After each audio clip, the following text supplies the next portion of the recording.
Winning Over the Alpha by Renee Walts, narrated by BookZoro. Before we start, let us know in the comments where you're listening from and what kind of stories you enjoy most. We love hearing from our listeners. Prologue. Tessa. Tessa couldn't recall when she last took a moment to appreciate nature's beauty. The chilled morning air stung her cheeks, and each breath blew past her lips in a puff of heat.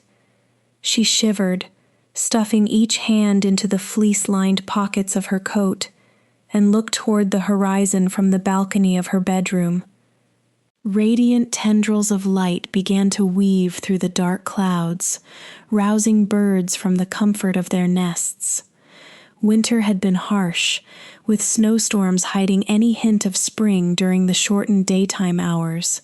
But today, blissful melodies quickly chased away the silence of a lingering winter's night. A gust of frigid wind blew through the bare trees, causing Tessa to shriek in surprise and hurry inside. Even with her elevated body temperature, she wasn't immune to the chill of the season, and it was an obvious sign that she had allowed her body to become weak. After losing her family, her days were spent grieving in the dark, wallowing in self-pity, and wasting away while her pack and time moved on without her. She was a shell of the girl she used to be, finding herself surrounded by the whispers of pity and disappointment from her pack members. She haunted the halls of their pack house. Everyone doubted her ability to lead and protect them. It was seen as selfish for her to hide from her duties as their future leader, but she was ready to put their worries to rest. An alpha must stay strong. There is no room for weakness here, she scolded herself, willing her heart to stop beating with the raw grief that tore her apart. She could not afford to be paralyzed any longer. They need a leader they can rely on in times of crisis, and as the heir to the alpha title, I won't fail them again. Tessa swore, gazing up at the few remaining stars before turning on her heels to walk back into her bedroom. All it would take is a single neighboring alpha to plant a seed of doubt among her pack, and it would be over. She still felt their greedy eyes burning holes through her skull during her family's funeral, searching for signs of weakness to exploit. "I'll never give them the satisfaction," she growled.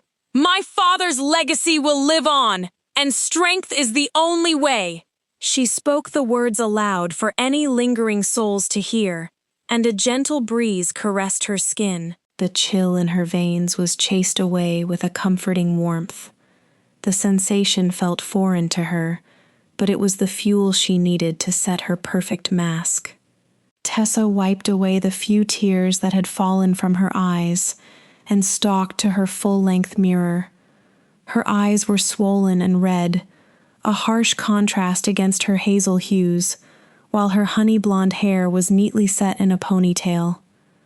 "Tessa Hayes, you have 2 seconds to get down here or else. John is already outside, and it's rude to keep him waiting, young lady." A familiar voice pulled her from her trance. Her grandmother's tone was full of impatience. "I'm coming!" Tessa called out, taking a deep breath before racing out of her room and down the stairs. "I'd be lost without you, Gran," she smiled, giving her grandmother a quick kiss goodbye, then rushed out the door. She found John, leaning against the railing of her porch, not even trying to hide the disappointment in his eyes as he looked her over. "What happened? Were you having a bad hair day? Or, let me guess, you didn't know what to wear?" He scoffed, glaring at his watch. "At least I have hair, you bastard!" Tessa glared, swallowing the words in her throat. She had no qualms about speaking her mind, but she understood why John was upset with her. She had lost track of time and knew he kept a tight schedule, but his demeaning comments still infuriated her. "I just have to ignore it for now. John looking down on me is nothing new. Dad trusted him enough to watch over his family, so he must be good for something." She forced herself to take calming breaths as she followed him to the main office of the pack house. His steps were quick and heavy, but Tessa easily matched his pace. In the office, Tessa observed the man in front of her. He wasn't handsome by any means, and certainly wasn't easy to approach. But John had been her father's childhood friend, and eventually their pax beta, since the two males came of age. After her father died, he held the pack together and ensured everyday operations continued smoothly. Everyone in Blue Ridge felt indebted to him. Even Tessa knew he was the only person left to train her on how to perfectly manage and follow pack protocol and politics. Every morning was spent reviewing contracts and listening to conference calls. This morning was no different. She swore John loved hearing his own voice. Maybe that's what made him good at his job, she wondered. He always needed to have the last word. After what felt like ages, Tessa peered at the clock. It was finally time for combat training. She quickly finished her notes on the report she was working on and stood, barely catching her chair from crashing to the floor. "Thanks, John. I think I'm getting the hang of all this." She smiled, motioning to the mountain of files on her father's old desk before rushing out of the stuffy office to the open training fields. Tessa could smell spring in the air and felt its warmth coat her skin when she made it to the center of the field. "Uncle Tyler, I'm here," she called out to the figure warming up on the track. When he turned to find her, Tessa swore her mother was smiling back at her. They were fraternal twins, and his kind smile was identical to her mother's, along with their blue eyes and auburn hair. His only flaw was a deep scar running down the side of his face, and she never got tired of hearing the story. I have just one piece of advice for you, Tessa. Never back down from a fight. I got this scar from a feral rogue who thought it was a good idea to attack your mother. As the older brother, there is no greater reward than protecting my sweet, innocent sister. He'd gloat, puffing his chest with pride, releasing a ha-ha-ha-ha, boisterous laugh.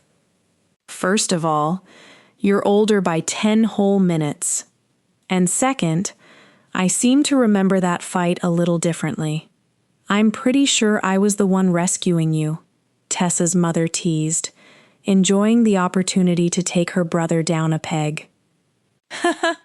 She's got you there, Tyler, her father laughed, smacking his gamma on the shoulder. Don't feel too bad. It takes all my strength to take your sister down when we spar. Sometimes, he smirked, winking to her mother. Tessa never missed the way her mother's cheeks flushed under her father's gaze. On that note, we're out of here.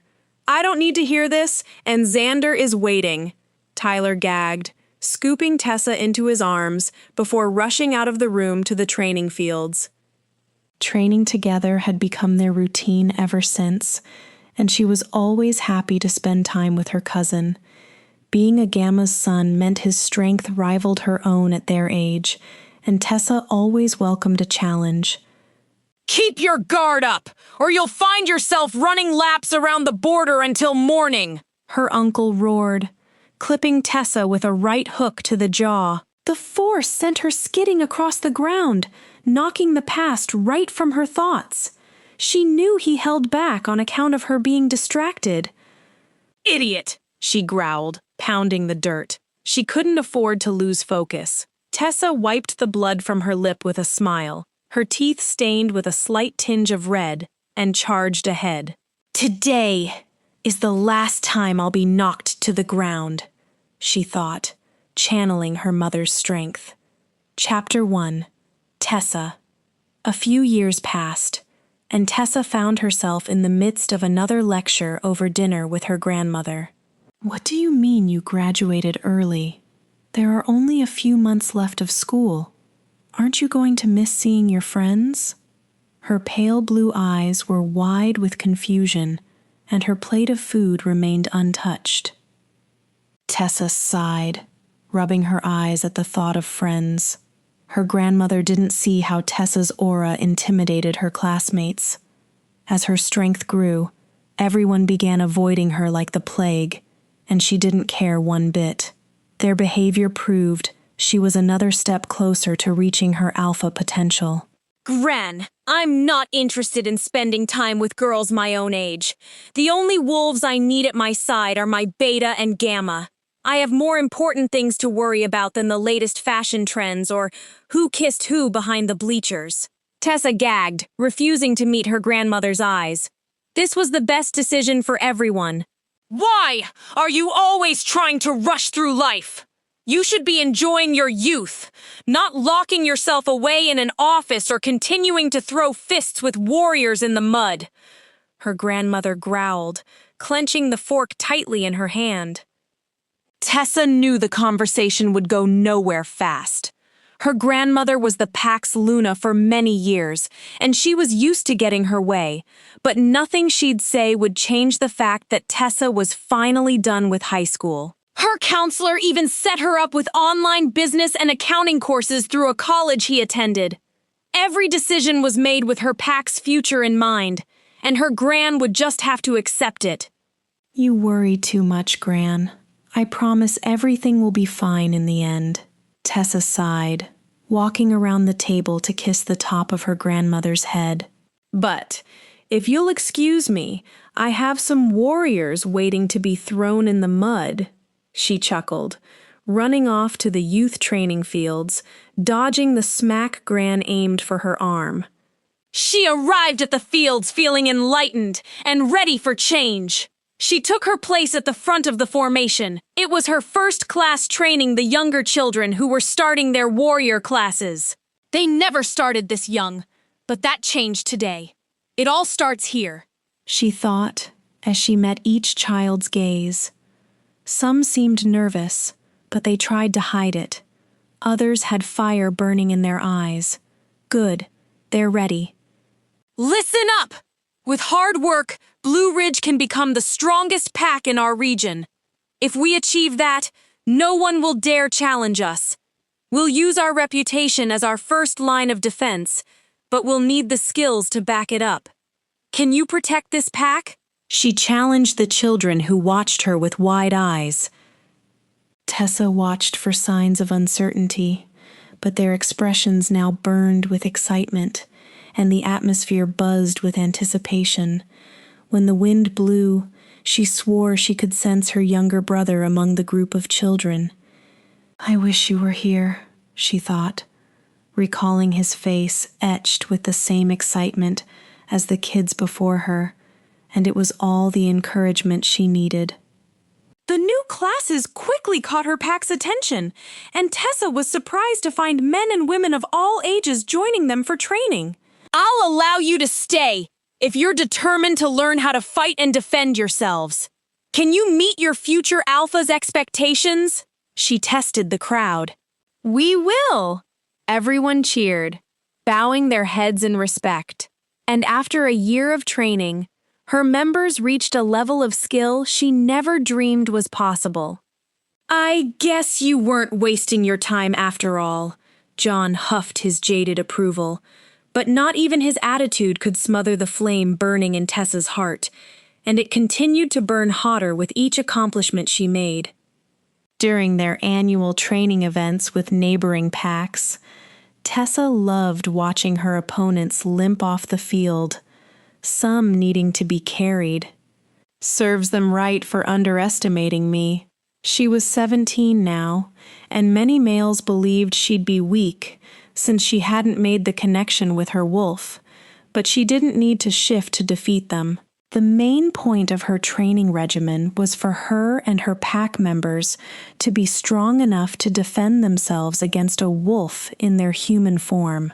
It was one of the many skills they all perfected, and it wasn't long before the visiting alphas were nagging John for their secrets. I'm afraid you'll have to speak to Tessa about this. She designed the program herself, he answered, and Tessa wasn't surprised to find they quickly dropped the subject. Their pride wouldn't allow them to seek help from a mere she-wolf, especially one who was unable to shift. After being awarded the title of top warrior at the end of the exams, Tessa knew not a single Blue Ridge pack member would dare dispute her right to claim her alpha title. She earned it with all her being, and seeing the pride, loyalty, and respect in her warrior's eyes, buried the girl who used to cry alone in her room until she became a distant memory.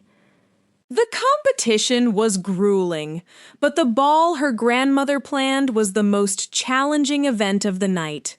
Tessa's cheeks burned from keeping a forced smile on her face, and her sides throbbed from the pinches her grandmother gave when it faltered. "I'm ready for bed," she grumbled, stepping out of her bathroom. Her hair was barely dry when she threw herself onto her soft duvet. Something felt off. Her body thrummed with more aches and pains than usual.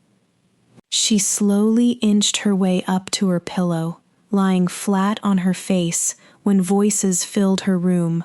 "Do you think she can handle all of this alone?" her grandmother's voice whispered. Tessa stood from her bed to scan her bedroom, but she was alone. She checked her door, but it was closed. Tessa knew she left her grandmother with John in the kitchen when she went to bed. "Who knows? I think we'd better pray she finds her mate soon. A strong male figure is what this pack needs," John mumbled. Tessa became enraged.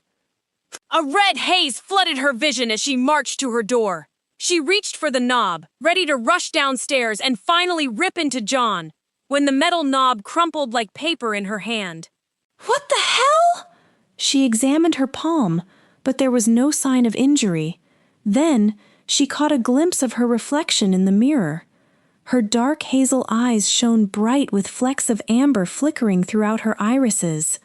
Her muscles were even more defined, and she even seemed taller.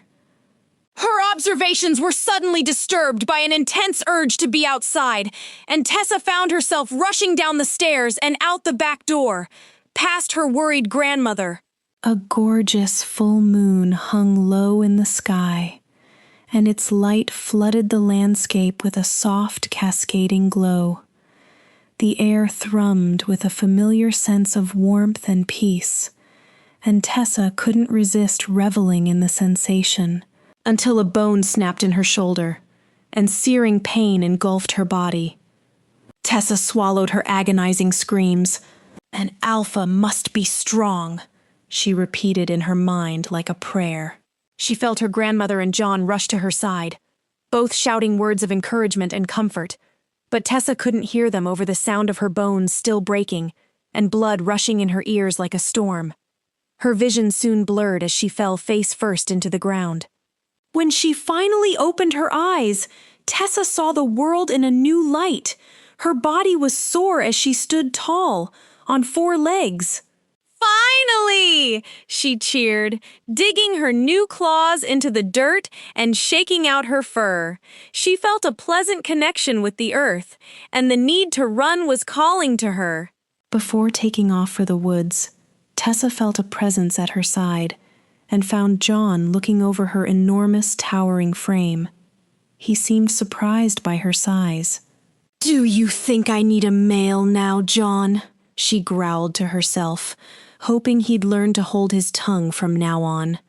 "You truly are an alpha," he whispered, stepping back to bow his head in respect. "Well, of course she is, John. She's my granddaughter after all." Her grandmother was clearly offended by John's shock. She gave Tessa a curt nod before marching into the house, muttering words under her breath. "Have fun, dear. You look beautiful," she called out over her shoulder with a wave. Tessa huffed her thanks, then walked off into the woods, where she picked up the pace. After hours of blissful running, Tessa relaxed by the lake near her home and peered into the dark water. Her reflection was breathtaking. Her eyes glowed in the moonlight, and she saw that her fur matched the color of her hair, but there was still something missing. Tessa closed her eyes to finish making the sacred connection with her wolf. Deep breaths, in and out, she coached herself, trying to relax. It didn't take long for her to hear a low growl resonate within the back of her mind. With a final breath, her wolf's sultry voice filled her thoughts. We are finally one. Tessa released a powerful howl, thanking the moon goddess for this blessing, and the peaceful forest erupted with a joyous response from her pack. Her mind link flooded with voices congratulating her. This was the happiest she had been in a long time, and shifting into her wolf was the final piece she needed to become the alpha she was meant to be. Chapter 2. Tessa. Gran, this is way too much! Tessa gawked at her reflection in the floor-length mirror. Her body was adorned in a backless red silk gown that fell to the floor. The thin fabric hugged every curve, and her hair was meticulously styled over one shoulder, exposing her bare, unmarked neck. Her grandmother fussed over the last loose strands of hair that tickled the nape of Tessa's neck when she met her eyes in the clear glass. Nonsense! You're 18 now, and tonight, you'll swear your blood oath to finally become our alpha. It is meant to be celebrated. She sighed, squeezing Tessa's shoulder. I truly pray that the moon goddess will bless you with your mate tonight, dear. She smiled sadly. I worry about you. I want to see you happy with a family of your own. Tessa felt her heart tense in her chest, but chose to ignore it. She had a family, and they were ripped away from her. Being alone was for the best. Gran, you don't have to worry about me. I have you and the entire pack to take care of now, she stated, turning to face her grandmother with a kind smile, but it didn't reach her eyes. If the moon goddess chose tonight for her mate to find her, all of the years spent training and convincing everyone she deserved to be their alpha wouldn't matter. No pack has ever been managed by a female before, and a male would never allow her to keep the position. If you feel any sympathy towards me, after all I've been through, please do not let my mate find me, she begged the goddess. It would be a waste of her efforts anyway, because Tessa had already prepared herself to reject whoever they were. They would not ruin this for her. Stepping into the ballroom, Tessa felt the hungry eyes of unmated males around her, and it disgusted her. I feel like the last piece of dessert up for grabs instead of the new alpha, Tessa grumbled to her wolf. The ceremony had passed in a blur, and as the night wore on, every unmated alpha was instantly at her beck and call during the reception, ready to do anything she asked. Pathetic, she thought, growing tired of their advances. They all knew she wasn't their mate. None of them had an alluring scent that all mated wolves claim to notice when meeting their partner for the first time. If they thought she was about to let any male, even her mate, dominate her that night or any other night, they would regret it. You have to admit that this is a great party, though. Her wolf loved social events. It surprised Tessa at first, but she quickly realized that her wolf was just a glutton. She was pleased with anything that would fill their stomach. Tessa felt someone approach her, and sighed in relief when it was another server offering a new hors d'oeuvre, while another filled her champagne flute. They never let her glass or plate become empty, and everything was delicious. Your grandmother never lets us go hungry, her wolf hummed, salivating over the aromas wafting through the air. I swear all you care about is food, Tessa grunted, observing the room around her. Her grandmother spared no expense in hosting the most extravagant blood oath ceremony she'd ever seen. Crystal chandeliers hung throughout the pack house. Their light cast a warm amber glow over the aerial acrobats entertaining the guests. Their shadows danced across the walls as if they were graceful living paintings. Their freedom to express themselves was truly a beautiful sight. In the end, The party wasn't a total waste of time. Tessa felt a glimmer of hope when the mated alphas approached her to actually discuss pack business. Through conversation, new alliances were formed with packs her father could never persuade, and new business deals were made that would financially benefit Blue Ridge for years to come. John was speechless when he saw the line of alphas waiting in front of her office the next morning. Their hands were full of paperwork to set their plans in motion. "Wow, and I didn't even need a male to help me," Tessa growled, enjoying the way John gaped like a fish at her words. She never forgot the comment he made to her grandmother the night she first shifted. It felt good to strike him speechless for once, and it wouldn't be the last time for many years. A bright flash filled the room as rain pelted her window. Tessa groaned, rolling to her side to check the time on her phone, when the date caught her eye. 7 years already? Now I know why my dreams were haunted by memories. She sighed, imagining the family she lost, but she wouldn't dwell on it. Instead, Tessa threw the covers off her body and sat on the edge of her bed, stretching her arms above her head while burying her toes in the thick plush carpet. "An alpha must be strong," she whispered, and stood, walking into her bathroom. Her wolf gave a comforting growl, feeling Tessa's anguish through their bond. Their connection never hid how Tessa truly felt, no matter how hard she tried to hide it on the outside. "I'm okay," she assured her, turning the shower on and stepping under the stream. The hot water released the tension trapped in her back and shoulders, enveloping her in a steamy piece of heaven that always ended too soon. She wasted no time washing up and wrapping herself in a towel. As she dried off, she sent a mind link to her beta. The telepathic connection of her pack made orchestrating daily routines efficient, and she would accept nothing less. "Cadence, meet me in my office in 30 minutes, she ordered, slipping into some lingerie before opening her walk-in closet. "Of course, Alpha," came the quick reply. Her beta was the epitome of motivation and work ethic. The training regime Cadence followed was close to the standards Tessa kept for herself. Her determination impressed Tessa before she even graduated at the top of her class. It was clear she was the beta the pack and Tessa needed. Cadence never crossed the boundary Tessa set when it came to forming relationships.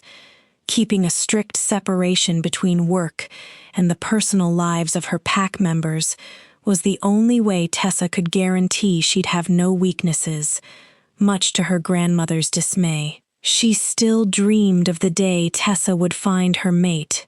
She should just give up on that dream. Tessa's body shivered. The thought of finding a mate made her cringe. She was relieved he hadn't found her yet, and she hoped he wasn't even looking. Being an alpha herself was the perfect excuse for being too busy with pack business to be sent on a wild mate hunt by her grandmother. Tessa gagged at the thought of it. "Xander, come to my office too. We can review the nightly report from the Border Patrol," she ordered through the link. "You got it, Tess," he answered. His tone made Tessa picture him sending off a fake salute. Her cousin was her eyes and ears around the pack, and one of the few wolves that could easily get through Tessa's tough demeanor. If he ever showed his playful side to anyone but her and Cadence, they'd be at each other's throats about his attitude. Not to mention, the pack would think he had a few screws loose. His appearance didn't match his behavior. His strong features, tall, masculine build, dark hair, and striking blue eyes have been known to intimidate some alphas. "They're just weak," her wolf snorted. Tessa laughed, styling her hair in effortless waves down her back. She pulled up her sheer stockings before sliding her black knee-length pencil skirt over her hips. She completed her look with a lavender silk blouse and a black blazer. "Time to start the day," she muttered, slipping on her favorite red-bottom heels, and stepped out into the hall. Chapter 3. Tessa. Tessa's aura emanated power as she walked through the halls of her pack house, only stopping to accept condolences from those she passed on her way to the office. Many members still remembered her parents and little brother. It was nice to see their memories live on and hear the impact they had on her pack's lives.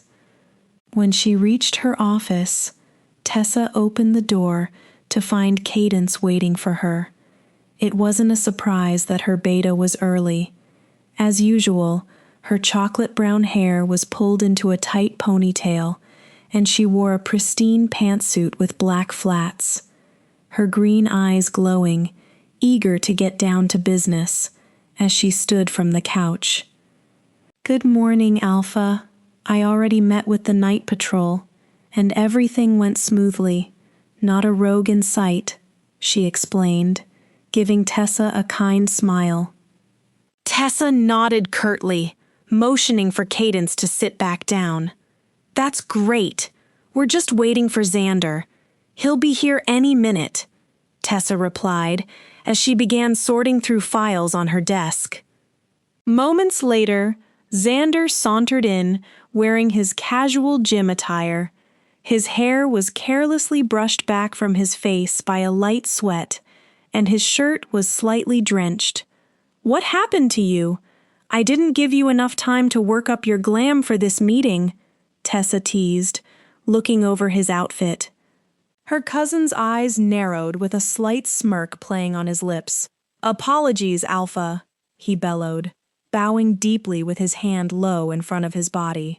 "I've been drilling with the warriors who are preparing for the annual exam, and this morning was a tough one," he stated proudly, and walked over to Cadence, making himself comfortable beside her. Tessa swallowed her laugh when her beta's nose scrunched in distaste. Xander was also watching the polished female, smiling with a wink before pulling her closer to his side. Tessa always thought the moon goddess was in a playful mood when she destined them as mates. They were complete opposites, except when it came to work. "Okay, let's get started," Tessa said, pulling out a couple of files from the stack. "As we know, the Alpha and Beta of White Sand are coming to visit from Arizona by the end of the week," she stated while opening the first folder. Tessa presented the Beta's photo, displaying a young man with tanned skin and hazel eyes. His brown hair was styled with short sides and a long top, which added to his youthful appearance. Alan Monroe has been the Beta of White Sand since his older brother took power 6 years ago. Alan was only 17. As the record states, he is highly skilled in combat training, much like you, Xander, she said. "We need to find out why they are leaving their territory and coming to Maine. Cadence, I want you to show him around and get him to talk. I want to know if they're withholding any vital information," Tessa ordered, but rolled her eyes when she heard a low growl from Xander. She turned to him and met his darkened gaze with a blank expression. "Xander, please. If it makes you feel any better, you can stay close as long as you stay out of her way. If your jealousy is going to be a distraction, I'll come up with other ways to occupy your time," Tessa threatened, trying to mask her annoyance. Cadence placed her hand on his shoulder with a reassuring smile. "You have nothing to worry about, love," she whispered gently, kissing his cheek. "But if you get in my way, you'll regret it." Xander instantly relaxed, releasing a sigh of defeat before crossing one arm over his chest. "I will not be a distraction, Alpha. I swear," he promised, bowing his head in respect, and Tessa let it go, knowing he was always true to his word. "Good. Now I need to review Alpha Monroe's folder, and I'll brief both of you once I'm done," she said, walking to the double doors. "Cadence, I need you to visit the southern border and ensure they're prepared for White Sand's arrival," she finished, opening the door for her beta. "Of course, Alpha," Cadence agreed, moving past Xander with a narrowed glare. It seemed they were going to be talking about his grievances later. Once Cadence left the room, Tessa turned toward Xander. I want all the warriors to step up their training every day, and that includes the elites too, she ordered, walking over to the window to peer down at the training fields. She could see her warriors sparring with the younger pack members, and a brief smile grew on her face before her serious expression returned. I will not have this alpha looking down on us. They will know we are not to be taken lightly, she growled, resting her hand on the cool glass. We won't let you down, Tessa. You can count on us. Xander swore, then retreated, leaving her alone in her office. Tessa turned back to her desk, running her finger over the photo of her family. And you can count on me, she promised. The morning dragged on, and Tessa sighed as she sifted through the reports. She found it odd that they couldn't gather any history from the Alpha's childhood, but nothing in Alpha Monroe's file that warranted their suspicion. He seemed to be a respected Alpha who ran a reputable business and didn't even have a speeding ticket on his record. Am I missing anything? She worried, moving the information around. The next folder on her desk was labeled Photos, which piqued Tessa's interest. Let's take a look at this perfect alpha. He's probably some sissy raised with a silver spoon in his mouth, her wolf teased. Tessa chuckled and leaned back in her chair while unraveling the string wound tightly around the clasp of the folder. What would this perfect male look like? She smirked. But there was a knock at the door before she could pull out the first photo. Come in, she announced to her visitor, placing the folder on top of her desk as the door opened. Oh, what brings you here, Elijah? She asked, stretching her arms above her head. I brought you something to eat since you missed lunch, Alpha, he answered, gesturing to the tray in his hands and the steaming coffee mug. Tessa looked at the clock on her computer and couldn't believe the time. You're right. I can't believe I lost track of time like this. She yawned, bringing her hand up to massage her neck. The hours of sitting over paperwork were catching up to her. A soft click brought her attention back to Elijah, and she didn't miss the way his eyes tracked her movements, or that the door was now locked behind him. He carefully placed the food on the coffee table, and he began walking toward her desk. Tessa could tell by his lust-filled gaze that he was looking to fill more than just her appetite for food. Naughty boy, her wolf purred with anticipation when he rounded her chair, placing his large hands on each of Tessa's shoulders, and began massaging. His thumbs meticulously worked the knots between her neck and shoulders. Maybe I should have made you the pack's masseuse instead of Delta for the elites, she teased, her eyes closing while his fingers worked their magic. A growl rumbled from his chest as he leaned closer, inhaling her scent. If I can serve you personally, I'd be more than happy to give up my position, he whispered, his presence overwhelming. His touch was electric, a reminder of the undeniable pull between them. Tessa couldn't help but lean into the moment, enjoying the intensity Elijah brought to their connection. An alpha has needs, her wolf purred with excitement as Elijah slowly turned Tessa's chair to face him. He looked at her with a focus that made her breath hitch, a silent acknowledgement of the bond they shared in these moments. Tessa admired his strength, meeting his darkened eyes with her own. Elijah pulled her close, claiming her lips in a deep, searing kiss. She took charge, her own intensity matching his, demanding the dominance she thrived on. She loved the way his presence made her feel, and how her touch could command his complete focus. Control was something she always held during these encounters with Elijah. She loved the thrill of their dynamic, though she had no intention of committing to a permanent bond, even if it meant denying her destined mate. But having a little fun never hurt anybody, her wolf growled. Chapter 4. Tessa. Elijah pulled Tessa close, his touch possessive and electrifying. He hovered near her, his breath warm against her skin, and she felt the overwhelming pull of their connection. Every movement was a testament to the heat building between them, a silent language they understood perfectly. Tessa's breath hitched, her body responding to his proximity with a desperate need she rarely allowed herself to feel. She leaned into him, letting the intensity of the moment consume her. Suddenly, a sharp, urgent mind link from Cadence cut through the haze. "Alpha, we have unexpected visitors at the gate," Cadence announced. Tessa didn't respond at first. She was caught in the magnetic pull of Elijah, wanting to ignore everything but the man in front of her. But the persistence of the link forced her to snap back to reality.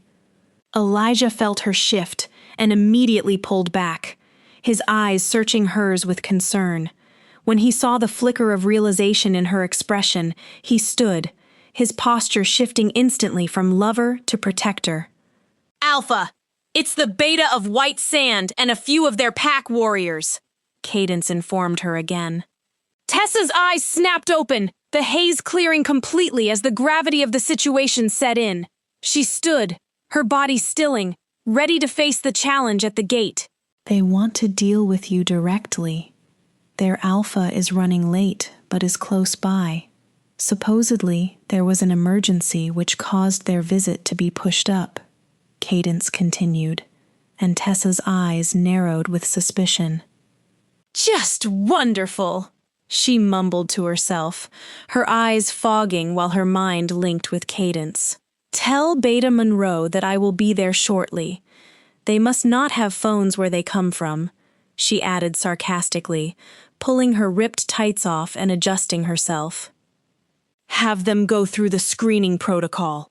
If they want to be treated like guests, they will comply. If not, we have a couple of cells they can wait for their alpha in," she ordered, before finally turning to Elijah. "Contact your warriors and have them follow us to the gate. We have some unexpected visitors," she snapped, heading for the door. Rushing out of the pack house, Tessa shifted into her wolf and took off for the southern border. "I guess we'll have to unwind with a different kind of release," she thought to her wolf, enjoying the way her large paws beat against the earth and the way the wind felt against her fur. It had been a while since she let her wolf out for a run. "I'd say, all this stuffy office business has me pacing. I'm glad they're here early," her wolf agreed. She enjoyed any excuse to exude her strength. Shortly, Tessa was flanked by her elite squad. Elijah snapped his jaws, growling at the other wolves to keep up as they ran in their formation. When they grew closer to the gate, Tessa could hear the frustrated voice of a man. "How much longer do we have to wait for him? I understand this was unexpected, but all of this is unnecessary. We are not a threat to you," Alan swore, throwing his hands up when Cadence continued directing the other warriors to search their vehicles and duffel bags. It was amusing to see her blatantly ignore the beta's complaints. "This is going to be interesting. They're not even through the gate, and they're already questioning our protocol," Tessa's wolf growled, pushing her ears back as she slowed to a walk. The elites formed a protective line in front of her as Xander joined them, taking the lead in his human form. "Finally, you must be the alpha," Alan sighed in relief, walking up with his hand extended to Xander, but Tessa could see him eyeing the line of wolves with concern. "They're in for a surprise," she sent through the pack link. Her elite squad quietly growled in response. It was typical for outsiders to assume Xander was the alpha, especially since they were the same age. Tessa shifted back into her human form and straightened out her clothes. Actually, she started, stepping in front of Xander. That would be me, she declared proudly, standing eye to eye with Alan. The beta's eyes widened, and Tessa fought to hide her smirk when his Adam's apple bobbed nervously. "My apologies, Alpha Hayes. I wasn't told you were a female," he admitted sheepishly, before bowing his head in respect. Tessa rolled her eyes, and Cadence scoffed beside her. "I don't think I have to make a special announcement about my gender, do I?" She raised a brow when he seemed to be searching for the right words. "Let's just start over," she offered, raising her hand to stop him from making up an excuse she's heard before. "Welcome to Blue Ridge. I am Alpha Tessa Hayes," she introduced, exuding confidence. "Thank you, Alpha Hayes. I'm Alan Monroe, the beta of White Sand," he said, shaking her hand firmly before stepping back to introduce his 6 warriors.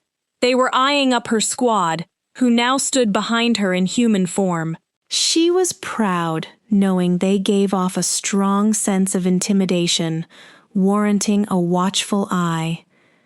After acknowledging everyone, Tessa moved on to her own introductions. "Beta Allen, you have already met my beta, Cadence Turner," she said, motioning to Cadence, who tilted her head as she looked him over. It was obvious she was sizing him up. "She will be showing you around during your stay," Tessa announced with a smirk. "She's going to tear him apart," her wolf snickered, feeling the tension in the air. They both knew Cadence wouldn't put up with the attitude Alan displayed earlier. Motioning to her left, she continued, "The man you assumed was the Alpha is actually my Gamma, Xander Turner. He'll be your contact if you or your warriors want to participate in any training while you're here, or have security concerns," she explained, watching all their heads nod in understanding. "They all broke formation when they noticed she was done, and went around shaking hands with the elites. But Tessa noticed Xander took his place beside Cadence. He was quick to place a possessive arm around her waist as she spoke to Alan.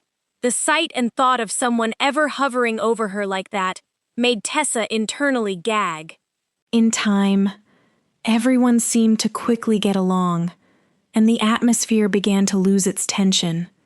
This is a good sign, she thought, watching Elijah direct their visitors to the Pack's guest house.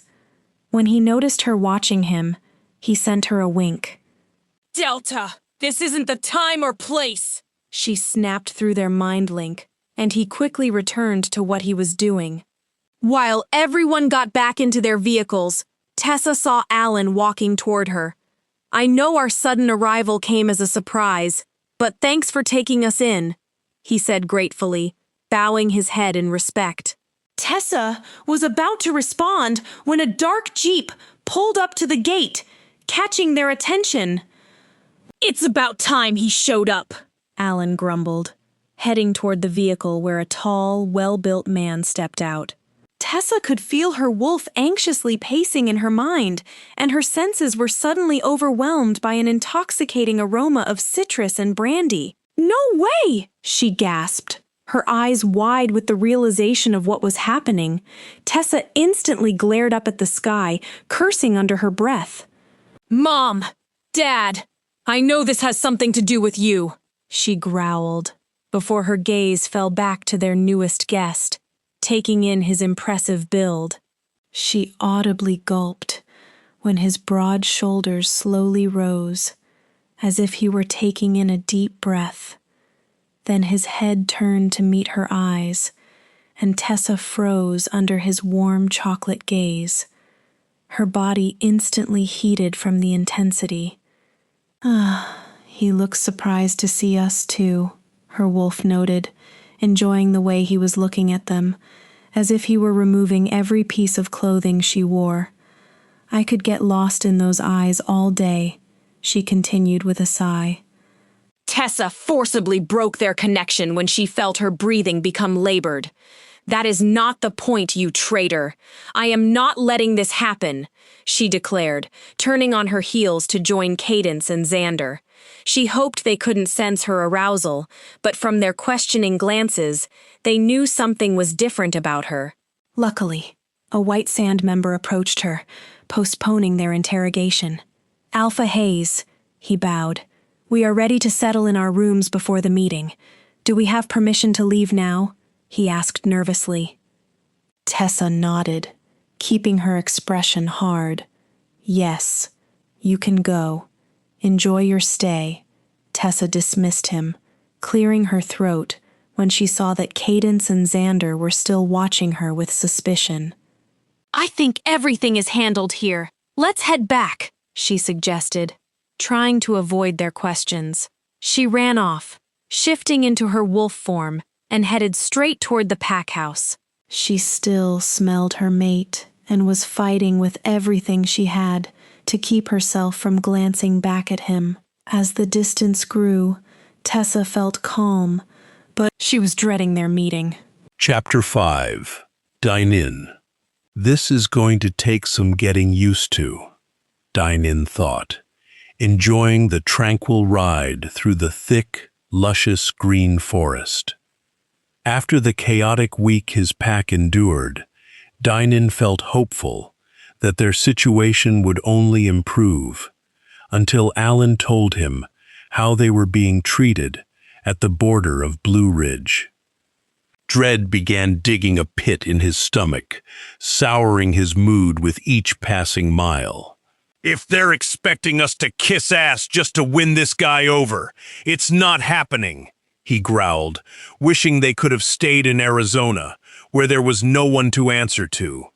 Enough! That's what got us here in the first place, snapped his wolf. This needs to work out for the pack's sake, he justified. After much hesitation, Dine In reluctantly nodded his head in agreement. At least there's plenty of space between our future packland and theirs. Hopefully, we'll never have to deal with them once this is over. He hoped, but immediately felt a foreboding chill snake down his spine. You're so stubborn, his wolf sighed in defeat. He knew Dine In didn't respond to authority well, and he'd be the last person to kneel before another alpha, no matter how desperate he was. Despite the human's shortcomings, his wolf admired Dine In's pride and dedication to his pack after all he's been through. He came from a family that lost everything after his father's negligence as an alpha destroyed the credibility of the Monroe name and their home. Their saving grace was joining the White Sand Pack in Arizona. Their new alpha was an older man, well past his prime, who quickly took Dine In under his wing as his heir and molded him into the alpha he is today. Those days were like a breath of fresh air. I never imagined we'd be starting over because rogues pushed us out, Dine In growled, gripping the steering wheel until his knuckles were white. We got lucky with that last rogue attack.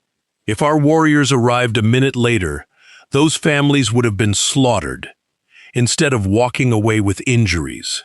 There are no allies to help us if we stay.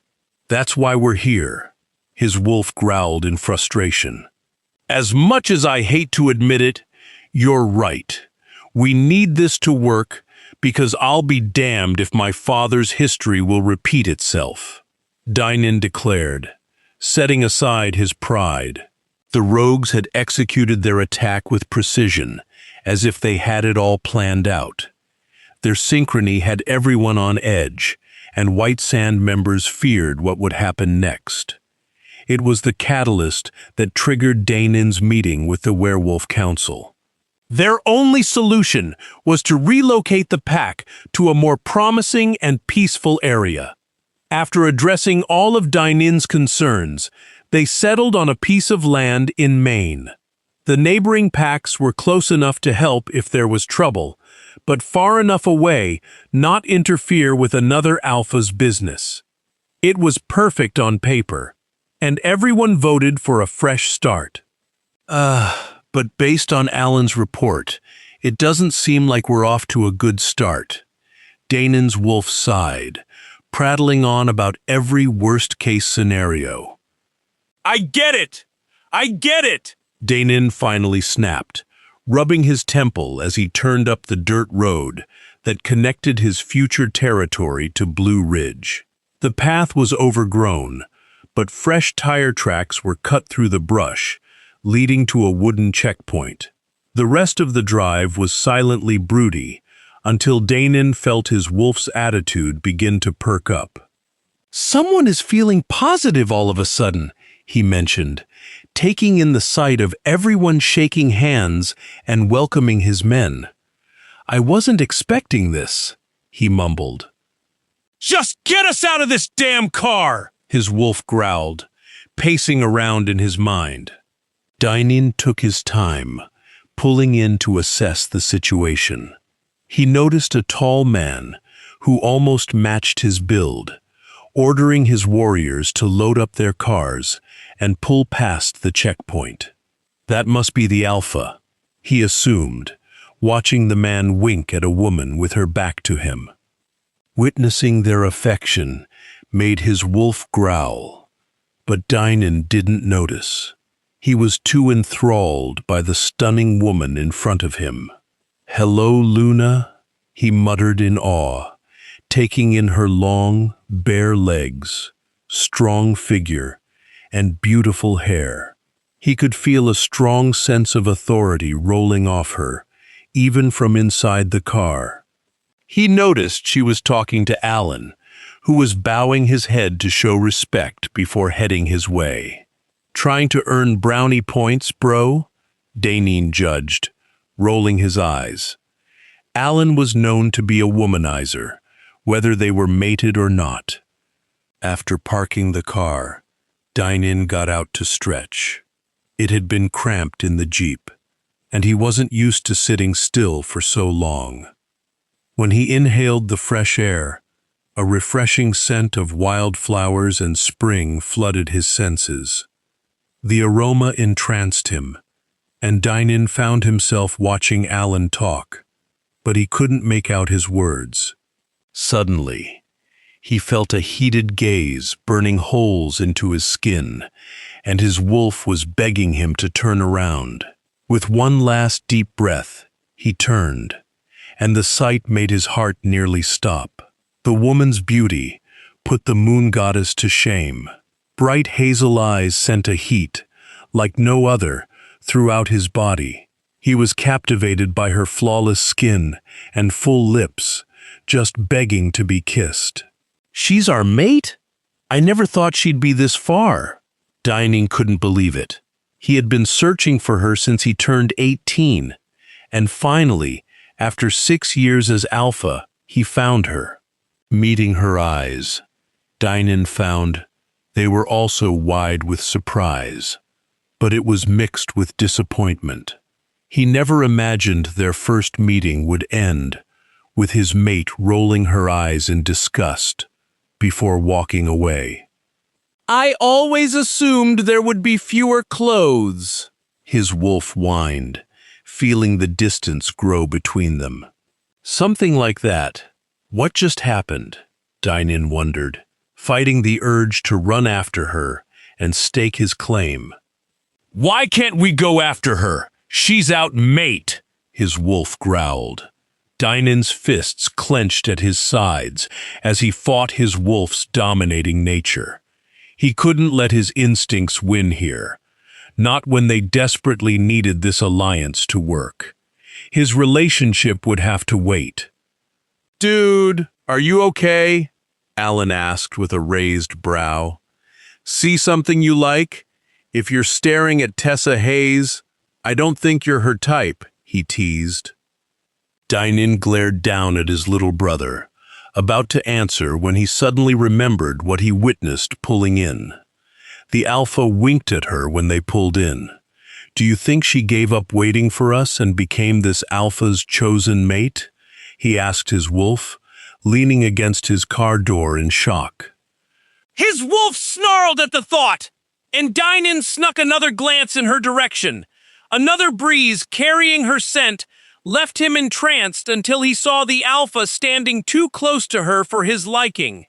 His wolf growled in anger, and 𝑷������💂 found himself fighting for control once again. I don't care what their arrangement is. Chosen or not, she's ours, he roared. And it took all 𝑷������💂 had not to shift and tear that man apart. After a few deep breaths, 𝑷������💂 turned his attention back to Alan. Let's get the warriors settled first. Then I'll introduce myself to the alpha at their pack house, he ordered, opening the car door. Sounds good to me, Alan nodded before walking away. 𝑷������💂 sat behind the wheel, with his mate's name ringing in his ears. Tessa, he whispered. Just the sound of her name made his heart race. He watched his warrior approach her, and wondered why Alan was having him report to the Luna.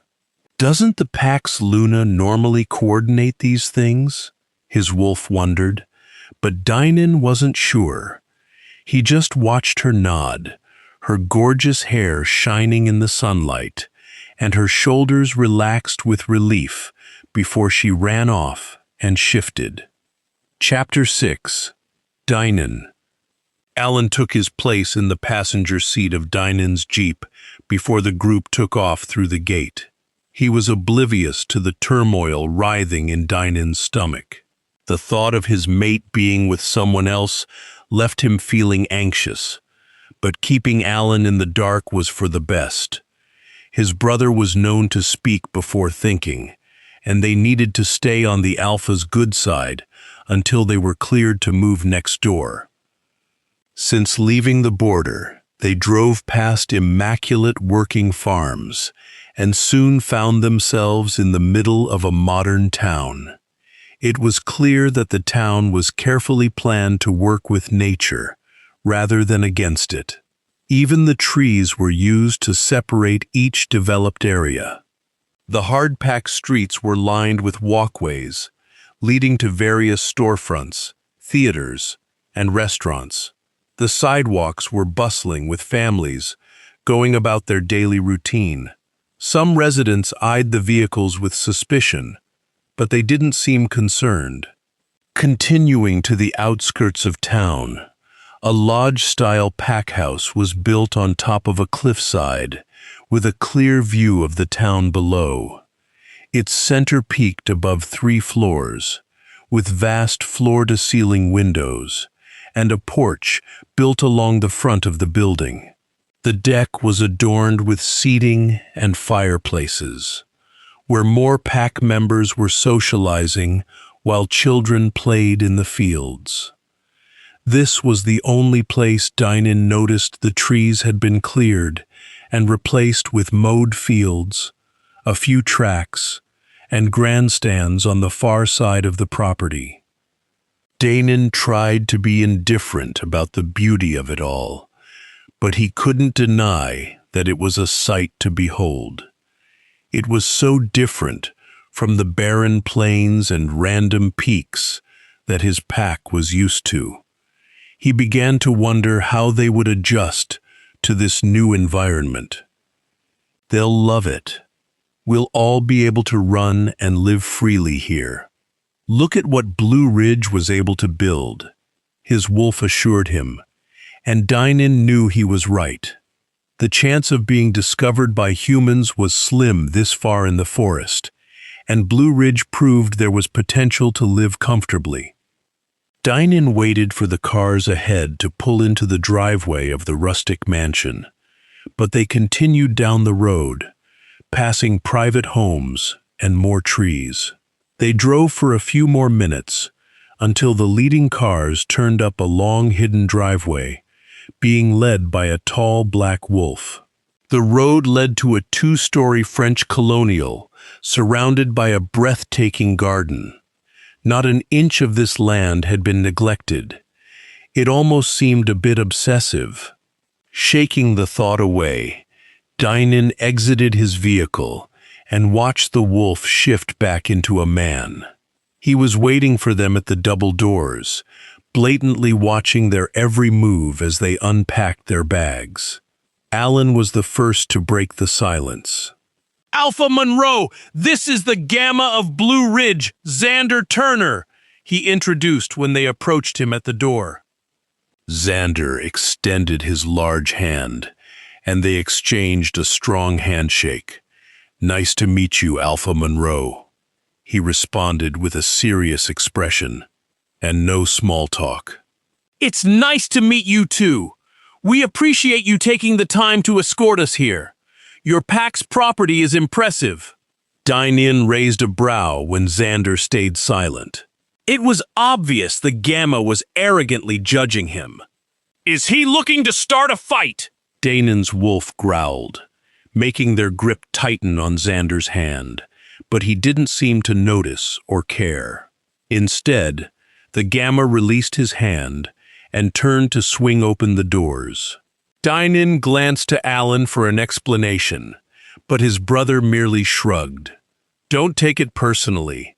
They all seem to enjoy being intimidating around here," he explained, wrapping his arms protectively around himself, and shivered. "You should have seen the glare their beta gave me. If she weren't mated to this guy, I would love to have her look me over more thoroughly," Alan thought, releasing a dreamy sigh. Danon rolled his eyes. His brother was shameless. 1, I'm not intimidated by anyone. 2, if his mate is a female beta, I'm sure she wouldn't put up with you, he stated plainly, but Alan looked back over his shoulder, wiggling his eyebrows. "Ha ha, cut it out," Danon chuckled aloud, shoving Alan into the foyer, before motioning for everyone to follow. They all watched as Xander slid the pocket doors open, exposing a formal living room. The interior was modernized, but still had a comfortable atmosphere. It was very suitable for a family. Why are you bringing up a family? Our mate won't even look at us, Dinan's wolf teased, but Xander turned to address the group before Dinan had a chance to argue. This guest house used to be the late Alpha's estate. It has everything you'll need, but notify the warriors patrolling outside if something is missing, Xander explained. Of course. Tell your Alpha we appreciate his hospitality, Danon said, looking at Xander with a smile, but Xander's face remained expressionless. Danon looked to Alan again, to find him hiding his smirk. What am I missing here? He snapped through their link, raising a brow when Alan became serious. Danon, the Alpha is... Alan started, but before he could finish his answer, Xander moved to stand in front of the doors. I'll let you get settled. Our warriors will escort you to the pack house when you're ready, he stated, finally meeting Dinan's eyes. Then he crossed his arms, eyeing the white sand warriors with scrutiny. We have training before dinner at 4 o'clock. You're all welcome to join us, he said, judgment heavy in his tone. Danin's warriors grew tense when Xander looked at their alpha again, but Dinin refused to be intimidated. They'll be there.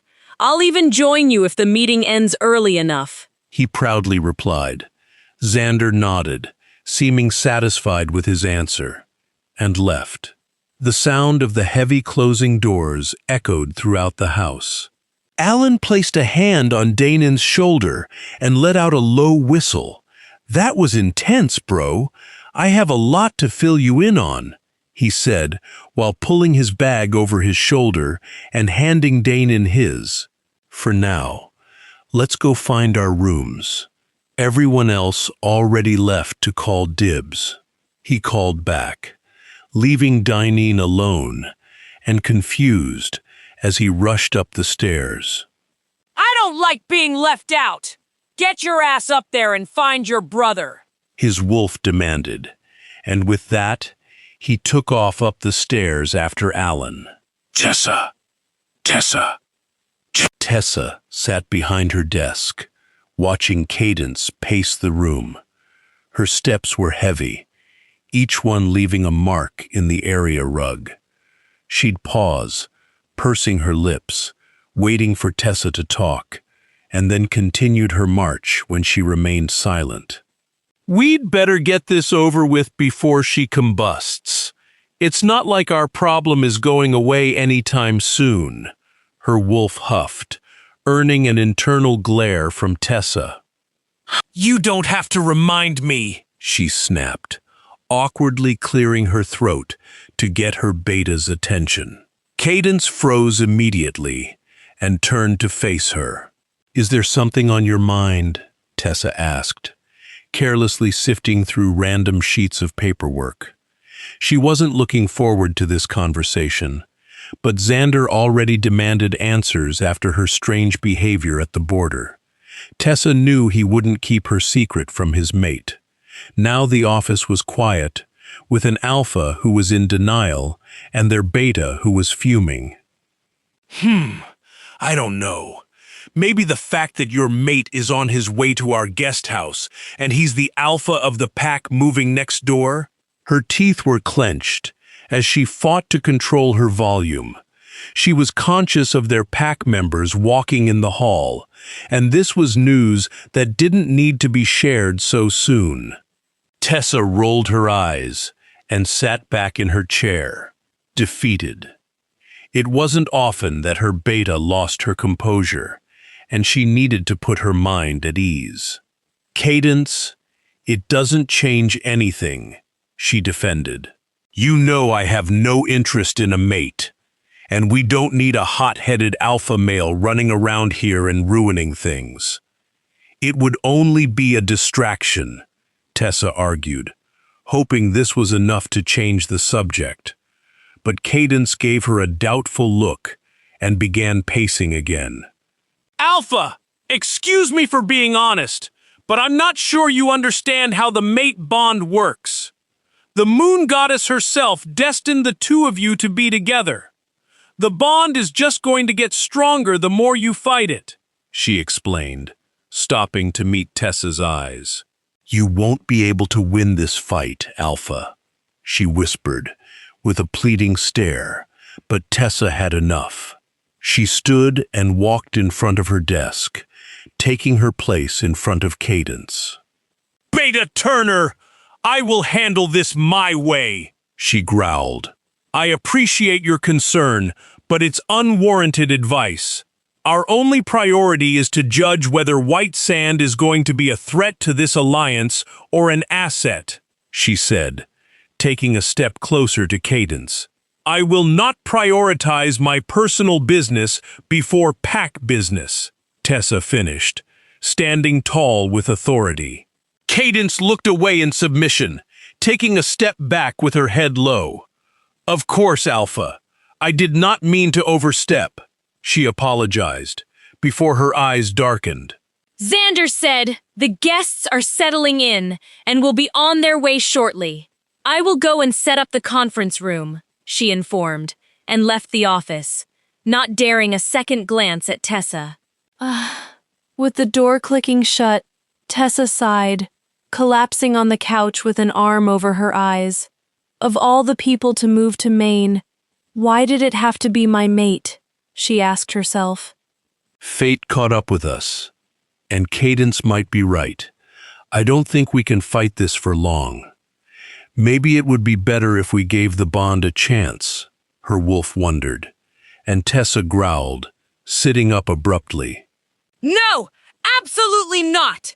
I didn't survive losing my family, fighting for my pack to become the strongest on the East Coast, and accomplishing more in my short time as a female alpha. To surrender it all to a man and become his quiet, submissive Luna, she exclaimed, breathless after her rant, and her wolf remained quiet. Tessa closed her eyes to clear her thoughts, but found herself thinking about the alpha of White Sand. His heavenly aroma filled her office, clouding her mind as her eyes roamed up his strong body. His jeans hugged him in all the right places, and his shirt, which seemed to be painted on, was so tight it accentuated his strength. A powerful, growing need pulsed through her, an intensity she had never experienced before. She tried to steady her breathing, but the urge to be near him only grew as she recalled the way he moved, the effortless strength in his frame, the sharp focus in his expression, and the way his presence commanded the air around them. A quiet, breathless sound escaped her as she caught her lower lip between her teeth. She found herself lost in the memory of him, wondering what it would be like to truly know him, to unravel the mystery behind his calm exterior. Her wolf purred with appreciation, recognizing a connection that felt destined and undeniable. She found herself staring into his deep, chocolate-brown eyes, wondering what lay beneath his guarded gaze. Would they soften if he let his walls down? These thoughts went against everything she had disciplined herself to believe, everything she had built as an alpha. It was overwhelming, a pull so strong it threatened to dismantle every rule she had ever set for herself. She wanted to blame Elijah for the lingering tension of earlier, but deep down, she knew it was more than that. It was the bond itself, manipulating her senses and heightening her awareness. "I am definitely going to need to clear my head," she murmured to herself, resting her palm against her forehead. There was no way she could face her mate in this state. He would undoubtedly sense the overwhelming effect he had on her, and so would the other wolves in the pack house. "If this is how it is when we're barely near him, then I know we're in trouble when he's fully present," her wolf stated, feeling the raw intensity of the connection. They hadn't even exchanged a word, yet the pull was already impossible to ignore. Tessa sighed, frustrated, and stood, reaching for the doorknob. She needed to find a moment of calm and regain her composure before the day's duties took over. "Alpha, they're here and are waiting for you in the conference room," Cadence informed her through their link. "You have got to be kidding me!" She growled, resting her forehead against the cool door. "Okay, I am just finishing up some paperwork, and I'll be down there," she lied, and quickly ran to her room. "I'm seeing a pattern here, with his impeccable timing," she thought, rushing into her bedroom. She showered quickly and dressed to train after their meeting. Since she didn't have time to release her tension in the shower, exercise was the next best thing. The halls were empty and seemed to stretch on forever, with each step closer to the conference room. The large mahogany door loomed over her, and she found herself adjusting her ponytail, pulling lint off her shirt. "Enough of this! Stop stalling!" her wolf demanded, and she was right. It was time to get this over with. "Just try and pretend we don't even know he's our mate," she suggested. Tessa thought it over as she reached for the doorknob. "We can certainly try," she said, as she confidently swung open the doors and stepped inside. Chapter 7. Danon. The room was an inferno. Tessa's wild floral scent clashed with his senses the moment he stepped into the pack house. Danon fought to control every fiber of his being, to follow their escorts to the meeting, and not run off to search for her. He cooled his expression, but taking calming breaths was having the opposite effect. His mate was somewhere in this building, and he was on the verge of losing control the longer he waited for the Alpha to arrive. "Get yourself together! This meeting will change more than our future. You can't act like a feral rogue and ruin this," his wolf growled. I know that, but I'm tired of waiting. The council said we need their approval, but the paperwork doesn't lie. There is nothing they'll find that will prevent this move. I won't let it. There was nothing that would stop him from being with his mate, and 𝑷𝒍𝒂𝒚𝒍𝒊𝒔𝒕 was prepared to do anything. I'm as desperate to be with her as you are, but we need to put our pack first. The situation with our mate might be more complicated than we think, especially if she's involved with the alpha. We don't know what kind of life she has here or if she has a family. His wolf ground out the last words, as if he were about to choke on them. 𝑷𝒍𝒂𝒚𝒍𝒊𝒔𝒕 stood and stalked to the window. If he sat a moment longer, his chair would find itself flying through the nearest wall. I refuse to believe the moon goddess would be so cruel. Tessa belonged to him, and they were meant to be together. Losing her now was out of the question. She simply needed to get to know him, and 𝑷𝒍𝒂𝒚𝒍𝒊𝒔𝒕 would convince her that he was the right choice. Great. Now someone else has their eyes on us, and it doesn't look good, his wolf stated gravely, and 𝑷𝒍𝒂𝒚𝒍𝒊𝒔𝒕 turned to see the beta staring him down. She wore the same judgmental expression as Xander. He had a feeling charm wouldn't be enough to win the female over. He took the seat across from her, but before attempting small talk, the doors finally opened. Xander walked in first, and the alpha from the field followed, but something was off. 𝑷𝒍𝒂𝒚𝒍𝒊𝒔𝒕 turned his attention towards Cadence, to find she was still silently staring him down. "You lucky man," Alan chimed in through their mind link, but 𝑷𝒍𝒂𝒚𝒍𝒊𝒔𝒕 ignored him. We were wrong! This male is not the alpha! His wolf confirmed. Alpha or not, this man was still involved with his mate somehow. He could smell her sweet scent clinging to his clothes. The reality of how close this male has been to their mate had 𝑷𝒍𝒂𝒚𝒍𝒊𝒔𝒕's wolf lose all sense of reason. How dare he touch what's ours? He'll regret even looking at her. His wolf snarled, taking control. 𝑷𝒍𝒂𝒚𝒍𝒊𝒔𝒕's body began rising from the seat, but he froze when Cadence touched his forearm. "Please keep it together. Alpha Hayes is on her way down," she spoke kindly, but her eyes showed a different emotion. They promised a fight if he threatened a pack member. 𝑷𝒍𝒂𝒚𝒍𝒊𝒔𝒕 nodded, raising his hands in surrender, but his glare changed to confusion.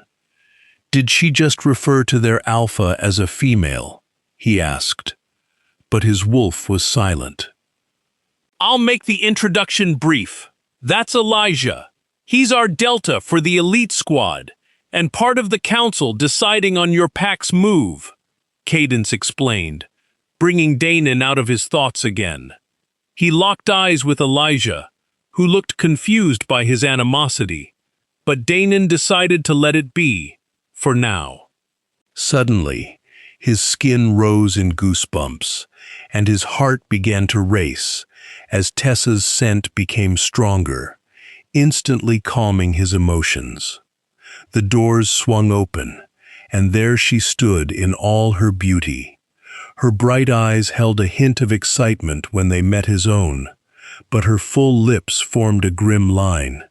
He slowly looked her over and saw that her hair was pulled up into a messy ponytail, exposing her bare neck. "She isn't marked." 𝑷𝒍𝒂𝒚𝒍𝒊𝒔𝒕 was overcome with relief and had to fight every muscle pushing him to claim her in front of everyone.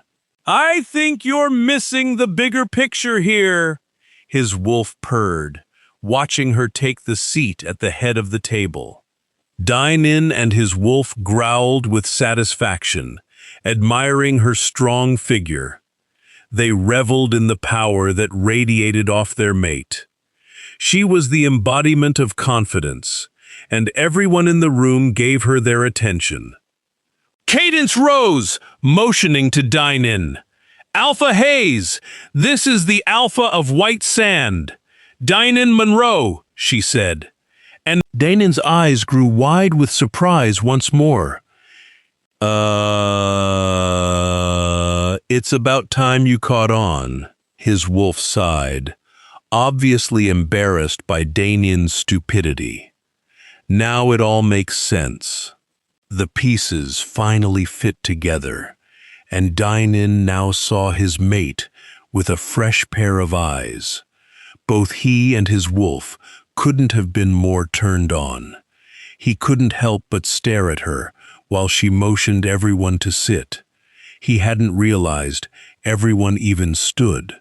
"It's a pleasure to meet you, Alpha Monroe. Welcome to Blue Ridge," she said, and he was rendered speechless. Are you kidding me right now? Snap out of it! His wolf scolded in disappointment, but Danien couldn't help but be bewitched by her. She was perfection, and he was in awe as she arched a perfect brow while leaning in closer to him. All Danien could do was breathe in her scent. "Alpha Monroe, are you okay?" she asked, her voice like velvet. Alan jabbed him in the arm, bringing him back to his senses. How can she be so calm around us? I feel like my skin is on fire, Danien wondered. But his wolf just whined with worry. "I apologize for his behavior, Alpha. He must be surprised to find a female alpha in charge," Alan explained, his cheeks flushed pink. Of course I'm surprised! You could have told me! He scolded his brother through their mind link. No male wolf expects their female mate to be an alpha, he finished, glaring daggers at Alan, who looked shocked by his admission. I understand, but that is not important, she growled, slamming her hand on the table. "Given your peculiar circumstances, I would like you to tell me why we should let your pack move here," she asked, eyeing him with suspicion. "Of course, Alpha Hayes," he finally said, slowly rising from his seat. He rolled the tension from his shoulders and stood tall. As he walked around the room, he could feel her eyes raking over his body, causing his chest to swell with pride as he smirked in victory. Business first, His wolf reminded him, but he couldn't hide his own satisfaction. Danien's eyes scanned the room, making eye contact with everyone on the council. "I am looking for a safe place where my pack can live freely. We came earlier than originally planned because of a rogue attack. We have reason to believe it was orchestrated ahead of time," he explained, pausing briefly to gauge their reactions until his eyes finally landed on Tessa, whose expression was unreadable. Xander was the first to speak, asking the question that was most likely playing on all their minds. "What makes you think it was planned? Rogues are drifters. They'd never work together," he stated, and Danien nodded his head. "That is what we all believed too, but we found evidence surrounding my land that proved otherwise," he said. Tessa spoke next. "Why would rogues plan an attack against your pack? They wouldn't band together without a reason," she pointed out, and his wolf purred once again at the sound of her voice. Danien sat down in the chair beside Tessa, not missing the way her body stiffened when he moved closer. "As far as I know, they had no reason. My warriors are scouring their encampments for evidence as we speak, but haven't found anything to prove otherwise," he admitted, leaning back in the chair to take in the room. "We're peaceful, living modestly, much like Blue Ridge," he assured them while looking deep into Tessa's eyes. He wanted to make sure she saw the truth within his words. "All we want is peace, safety, and the freedom to live without worry." He paused to let his words sink in and watched as Tessa's eyes clouded over. Breaking out of her daze, she leaned closer to him. "For now, we will let you stay with us. Keep me updated with anything new you find out about the attack. especially if you uncover why your pack was targeted," she ordered, leaving no room for argument. Her eyes darkened as her wolf surfaced, and it sent a pleasurable shiver down Danin's spine. "You won't have our approval until we know this attack was by chance, and nothing more. Do we have an agreement?" she challenged, extending her hand, which Danin took immediately. The bond instantly coursed between their bare skin, causing them both to take in a sharp breath, and Danin's own wolf came to the surface.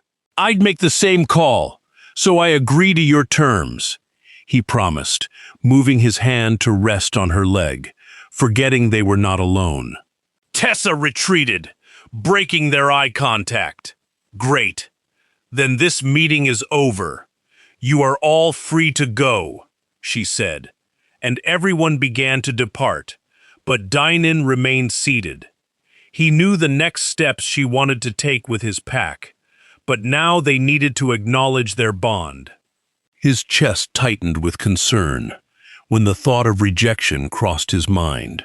You better not let that happen! His wolf threatened. He was just as worried after sensing her wolf's strong sense of independence. Tessa moved closer, and Dainin saw just how flawless she was.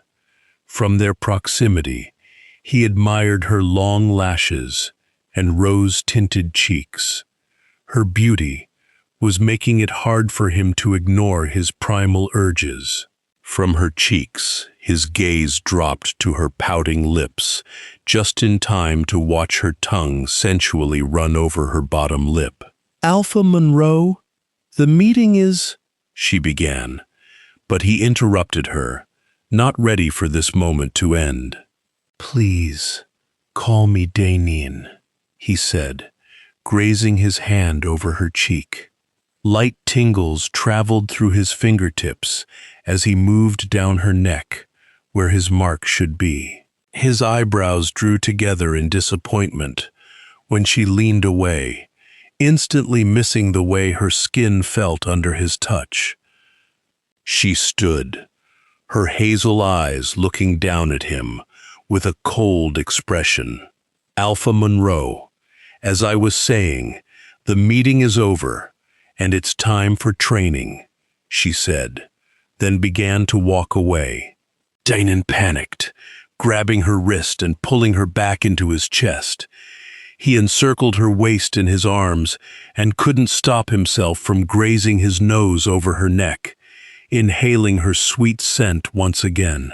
"I won't let you leave before we talk this out," he whispered in her ear.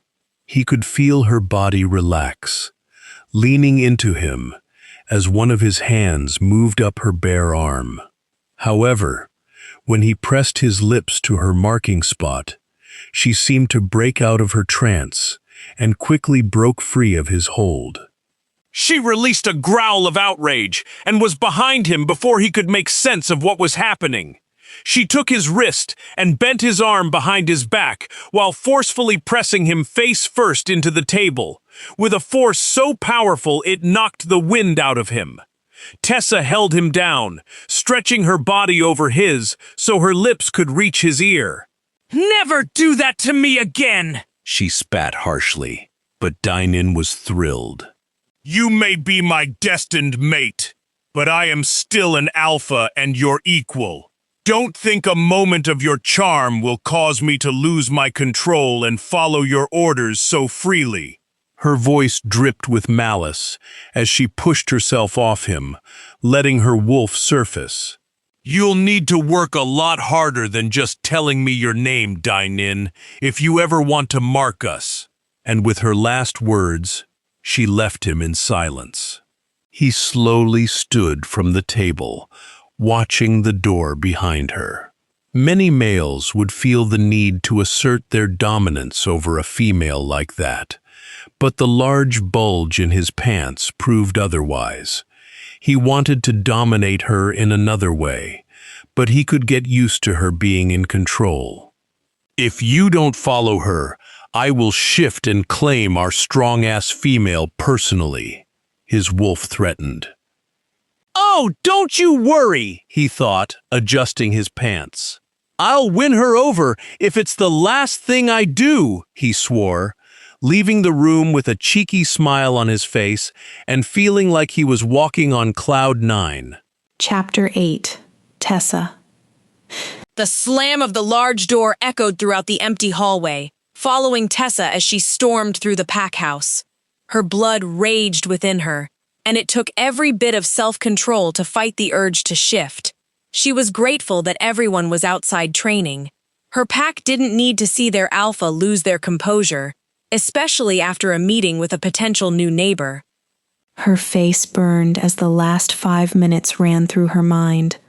The pressure from his hand on her wrist still scorched her skin, and she could feel his deep breaths against her back as he inhaled her scent. Her body's reaction surprised her.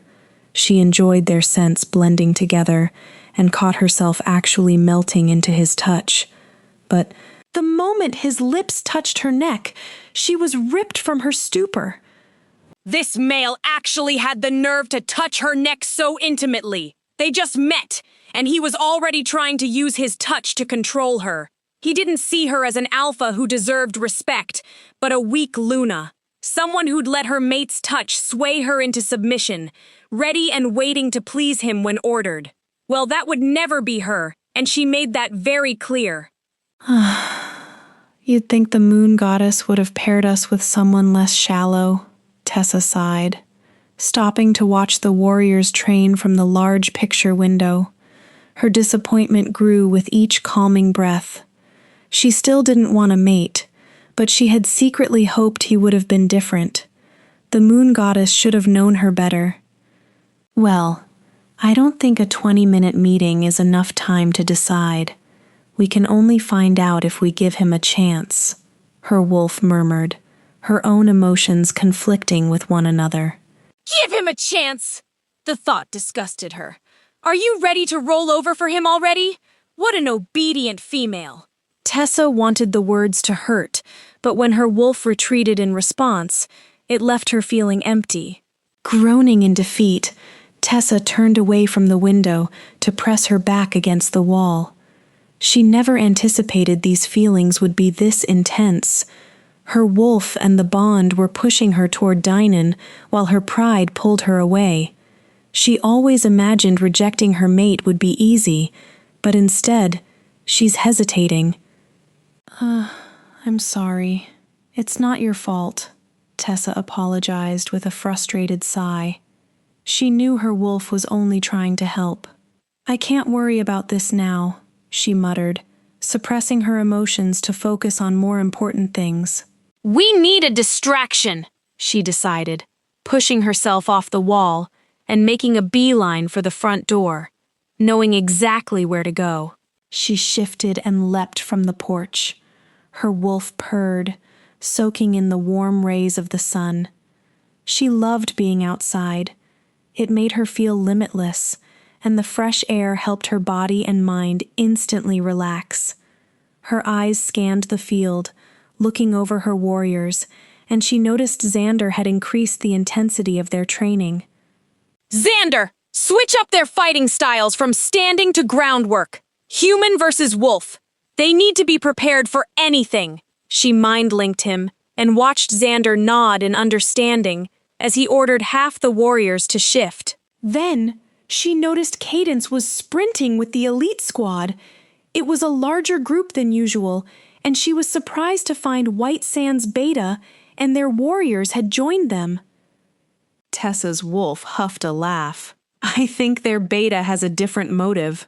Alan seemed to be distracted by the sight of Cadence running in front of him. If Xander saw the way he was looking at his mate, this alliance would never have a chance of starting. Should Xander be worried that you have a new admirer? Tessa coolly asked Cadence through their mind link. Her Beta's eyes widened when she snapped her head to look behind her. Eyes up, Beta! Now get to the front, she ordered. Alan straightened at the shock of being caught and quickly made his way to the front of the formation while everyone around him began to Tessa continued to watch them, and she was satisfied to see White Sands warriors were struggling a bit to keep up. It was obvious that they weren't used to the intense training style. That will have to change if they decide to stay here. We can't have a weak neighboring pack as our support, and we can't spare our warriors to always save them, her wolf stated. What have they been doing? They all look strong, but they are lacking stamina. She shifted back to her human form, weaving herself in and out of her own warriors. Who knows, but it's nice to be working outside among the pack. I prefer this over being cooped up behind the desk, her wolf sighed. She loved training. It was a gift to inspire them with praise and hands-on guidance. From the corner of her eye, Tessa noticed a sparring session between two young pups and stopped to observe. A small group surrounded them, shouting words of encouragement, while a young teen group watched the seasoned warriors spar. It's cute to see them mimicking their moves, Tessa chuckled, feeling proud of her pack's unity at such a young age. It took everyone working together to make it all successful. Nobody was left behind or shamed for not being able to keep up with the others. They functioned as a whole unit. One weak link meant the whole chain was weak. Elijah's voice filled the air, catching Tessa's attention. He seemed to be taking a break from his training to call out moves to the sparring pups. Sweat glistened and dripped down his muscular build, but the sight didn't move her like it did when she saw Danon. When Elijah met Tessa's gaze, his bright smile surprisingly made her heart ache. Their relationship was nothing serious and harbored no romantic feelings, but they bonded over the trauma of loss. When she lost her parents, Elijah had lost his new mate in a rogue attack. They were both empty shells with no feeling of purpose, until one day they confided in one another and found a compromise. He would become her tool. Tessa used him to challenge and hone her combat training, while Elijah was allowed to release his rage. He found his passion for teaching and was passionate about her dream. He had found his purpose. He began making his way toward her, stopping to help teach or adjust a move. You made the right choice in trusting him. Nothing we say will change his mind about the pack, her wolf assured her. When he finally broke free, Tessa masked her emotions before meeting his eyes. Elijah, the children really admire you. Thank you for taking the time to train them. Her tone remained steady with a soft smile.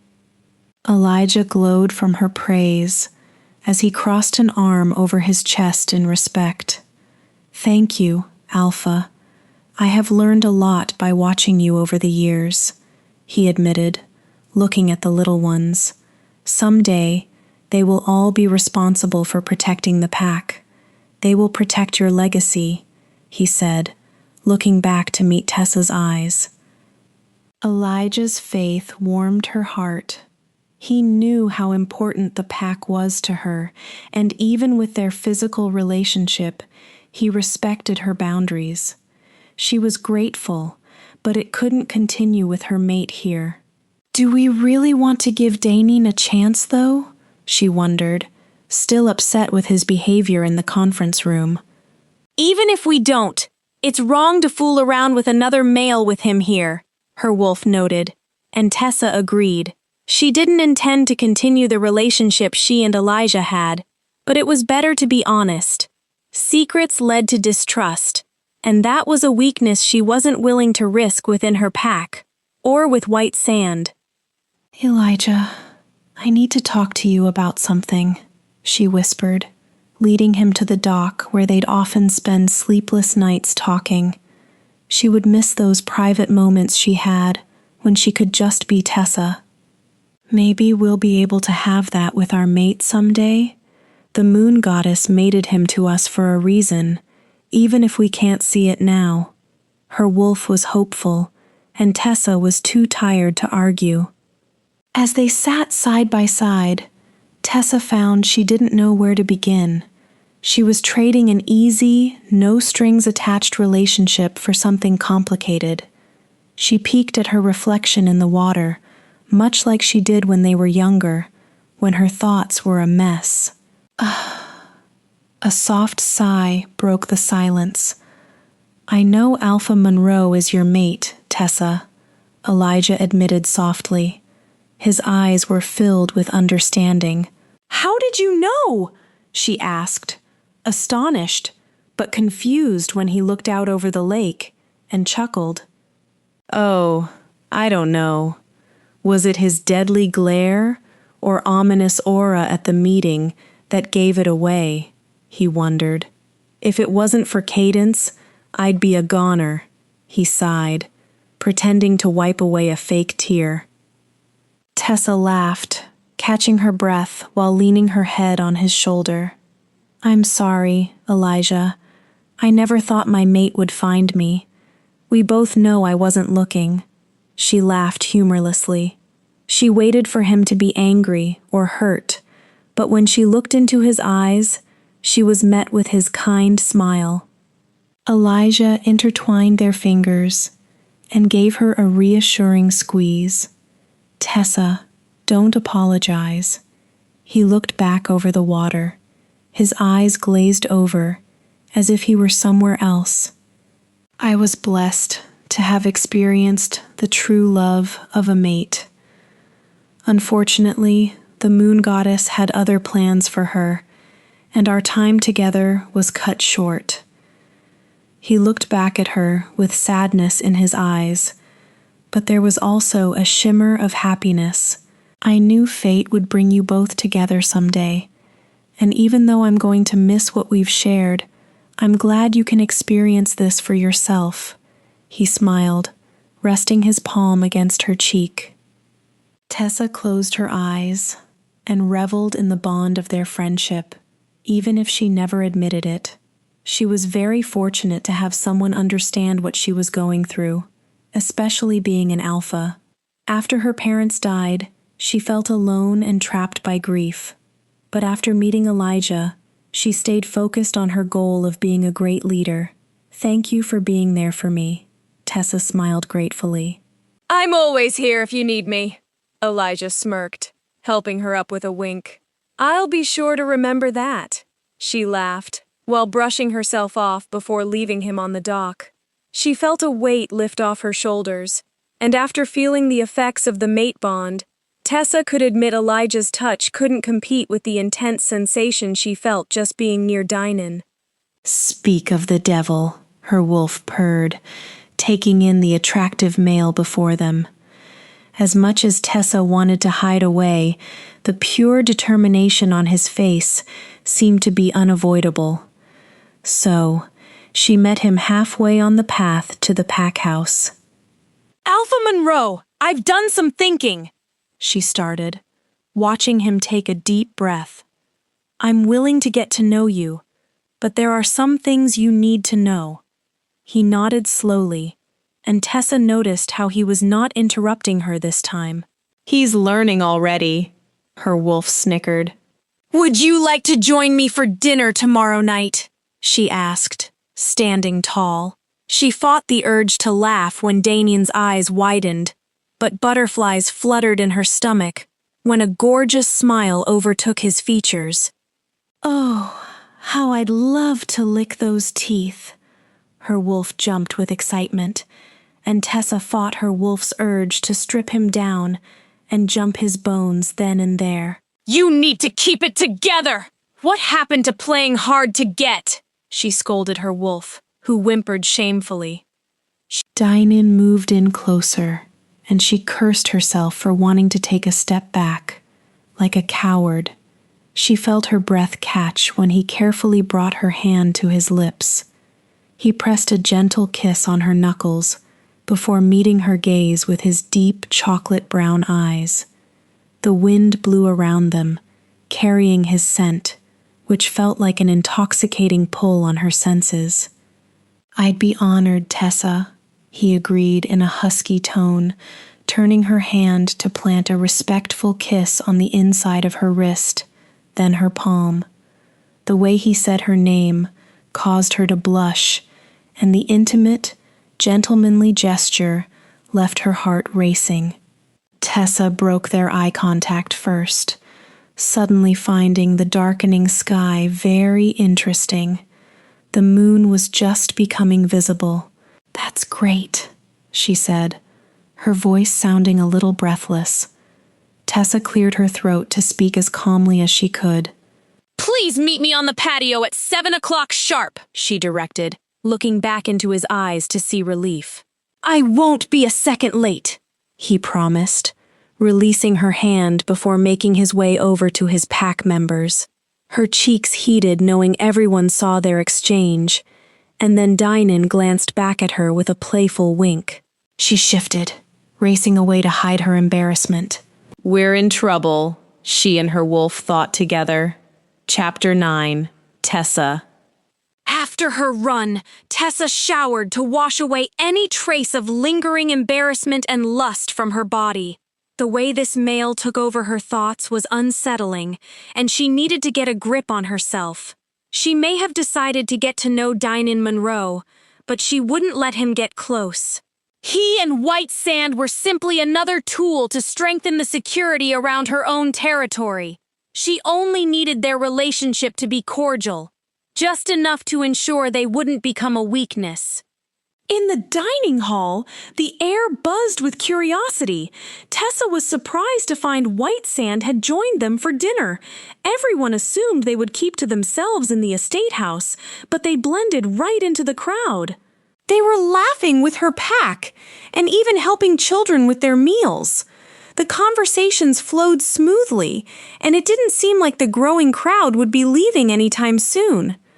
"I don't think they'll miss their alpha looming over their heads," Tessa smirked, taking this opportunity to sneak away.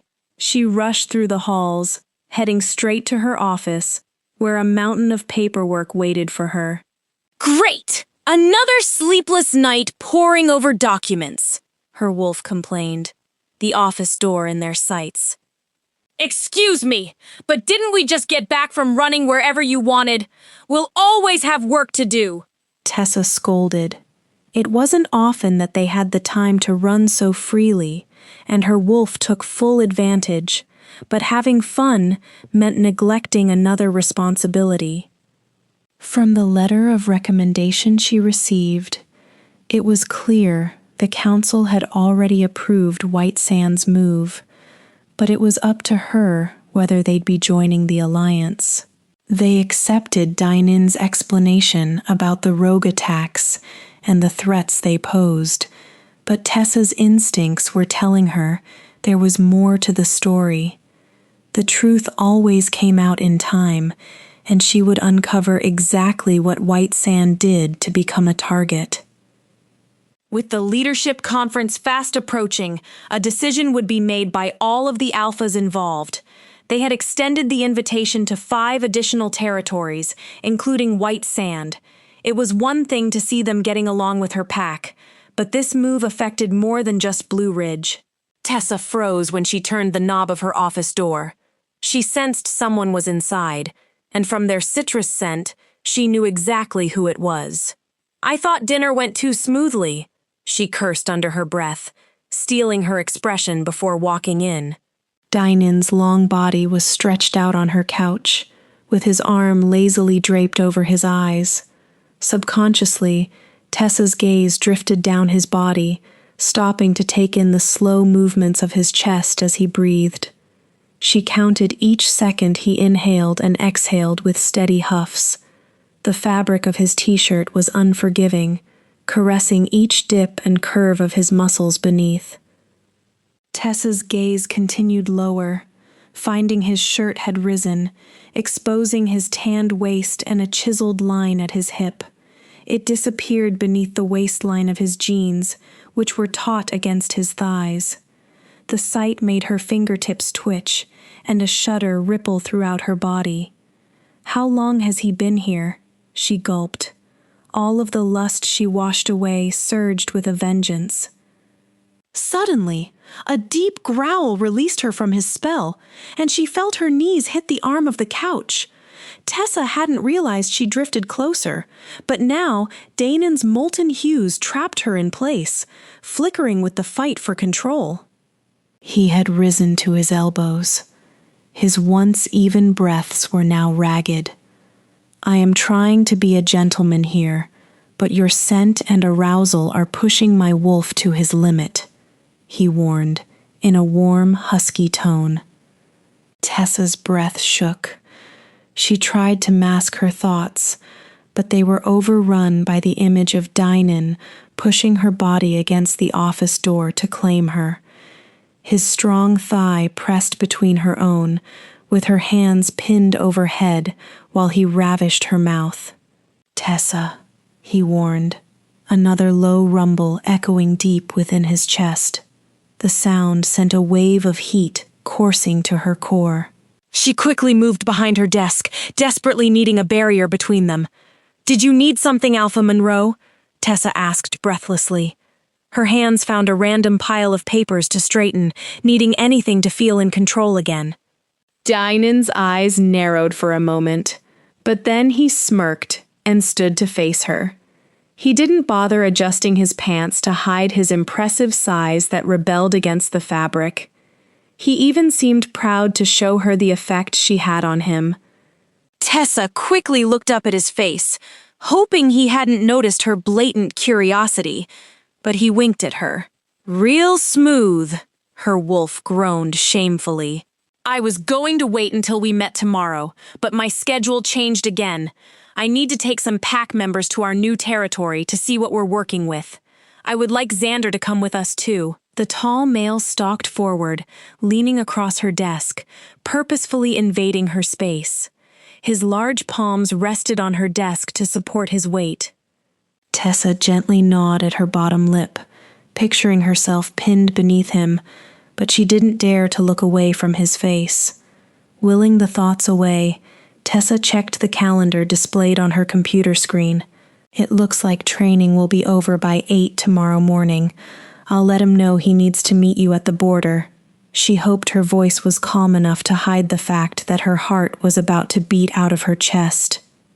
"I appreciate it, Alpha Hayes." Dynan smiled, then turned to walk to the door. "I'm really looking forward to tomorrow night, by the way, but I didn't see it on your calendar. Be sure to pencil me in," he added, looking back with another playful wink. Now it was Tessa's turn to narrow her eyes as he walked out the door. Once she knew he was gone, Tessa collapsed in her leather chair, utterly perplexed by the whirlwind of emotions she experienced. What just happened? She asked herself, covering her mouth with her hand. Her lips were dry, and her body shook, resisting the urge to be sick.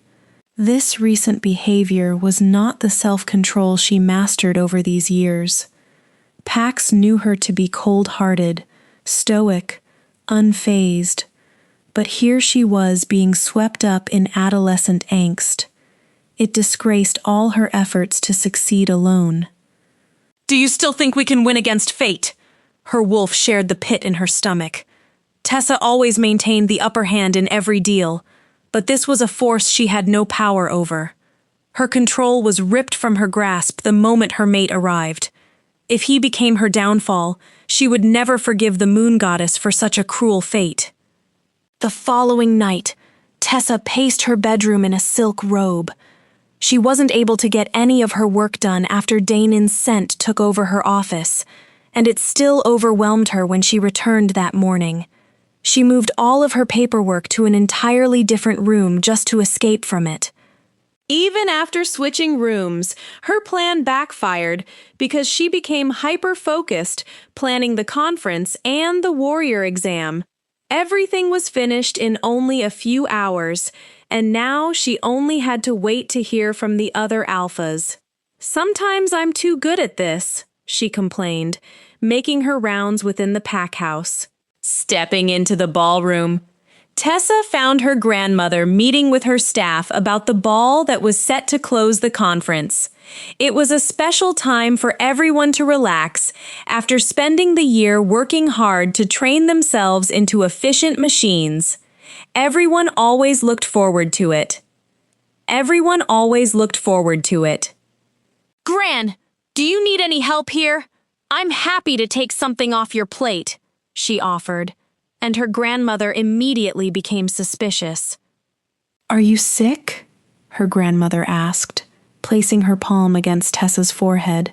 You've never taken an interest in this before. One eyebrow rose, which was a telltale sign that her grandmother knew she was up to something. She always knew when Tessa was trying to avoid something she didn't want to do, and Tessa always folded. Now, she was banished to her room, trying to figure out what she needed to wear. I feel like a pathetic teenager, she growled, holding a couple of dresses up to her body in the mirror. She couldn't decide if she should dress to impress or make it seem like she put in as little effort as possible. Her wolf laughed at her dilemma and then continued to daydream about their mate. It seemed she knew exactly what she wanted out of this night. Don't be easy, Tessa scolded. Her wolf seemed to forget they were trying to avoid being submissive. It seemed she was ready to roll over for him, and that made Tessa even more anxious. She closed her eyes and prayed to the moon goddess to calm her nerves. This was a first for her. She never worried about getting ready for a date. What she had with Elijah was a simple exchange, with no real emotional connection. Any alphas that approached her in the past only wanted to be with her because of her position. No one was after her looks or personality. She wasn't charming like 𝑷𝒍𝒂𝒚𝒍𝒊𝒔𝒕. He already proved to be an effortless flirt. It seemed to be so natural for him. Jealousy swelled in her chest at the thought of his dating history. His looks alone had Tessa assuming 𝑷𝒍𝒂𝒚𝒍𝒊𝒔𝒕 had plenty of experience. Females weren't blind when it came to sensing a strong male, whether he was their mate or not. He better not compare us to other she-wolves from the past, she muttered. These thoughts were making her sick all over again. It was not only jealousy but vulnerability, a feeling she swore she'd never fall victim to again. Trust him, her wolf encouraged, but that was easier said and a lot harder for Tessa to do. As much as she hated to admit it, 𝑷𝒍𝒂𝒚𝒍𝒊𝒔𝒕 had an unspoken power over her, and his actions in her office proved it. Tessa threw herself on the bed, beyond frustrated. There was only one person experienced enough to help her pick out an outfit. Let's hope this request doesn't come with an "I told you so," her wolf teased. But Tessa ignored her. Cadence was a professional. Cadence, I need help, she started. And in mere seconds, Cadence burst through the door, ready to protect her alpha. Tessa remained sprawled out on the bed, and Cadence was clearly confused. I decided to take your advice and will at least have dinner with Alpha Monroe, Tessa quickly admitted, covering her face with her hands to hide her blush. She peeked between her fingers to find a calculating expression on her beta's face. Let's blow his mind, she declared, pulling Tessa from the bed and leading her to the walk-in closet. What have we gotten ourselves into? Her wolf answered with a howl of excitement. Chapter 10. Stepping into the hallway, 𝑷𝒍𝒂𝒚𝒍𝒊𝒔𝒕 released his breath. Tessa's scent clung to his clothes, and he wanted nothing more than to storm back into her office and claim her. Her heated gaze made it clear that she felt the intense attraction that thrummed between them, but 𝑷𝒍𝒂𝒚𝒍𝒊𝒔𝒕 knew it was driven by instinct rather than her heart. That will start to change tomorrow night, he swore, leaving the pack house to step into the cool night air. He shifted, relinquishing control to his wolf as they ran back to the estate.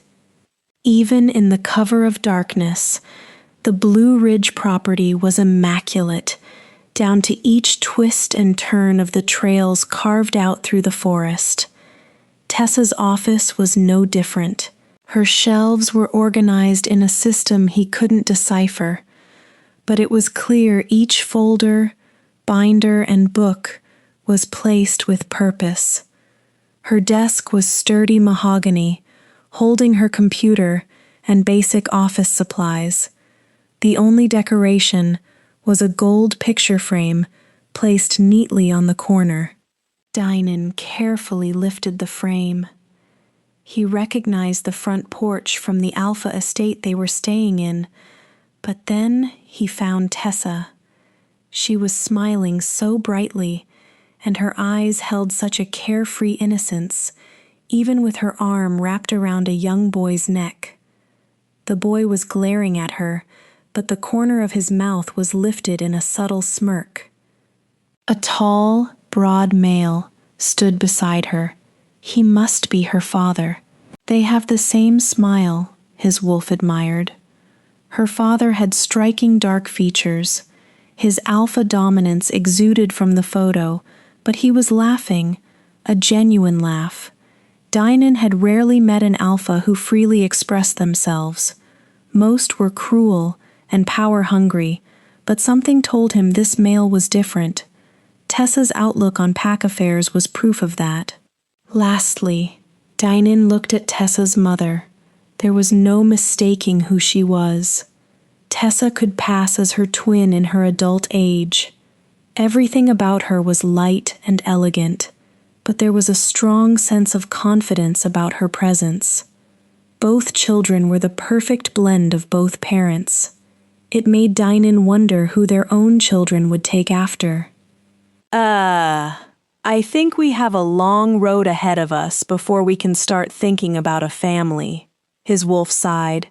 But 𝒍𝒂𝒚𝒍𝒊𝒔𝒕 ignored him. He was in no rush to start a family after finally finding his mat. Don't worry about the future.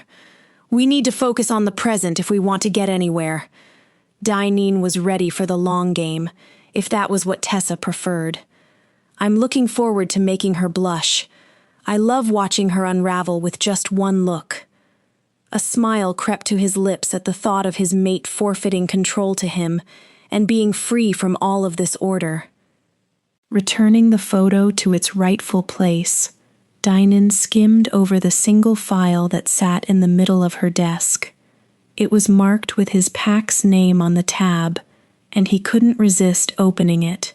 Each page had handwritten notes about her findings and questions she had about why they wanted to leave Arizona. She had every right to be curious.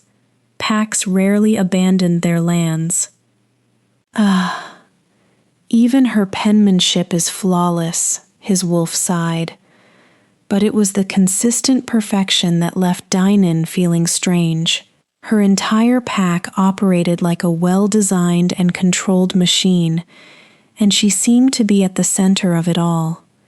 He wondered when she ever had a moment to rest for herself.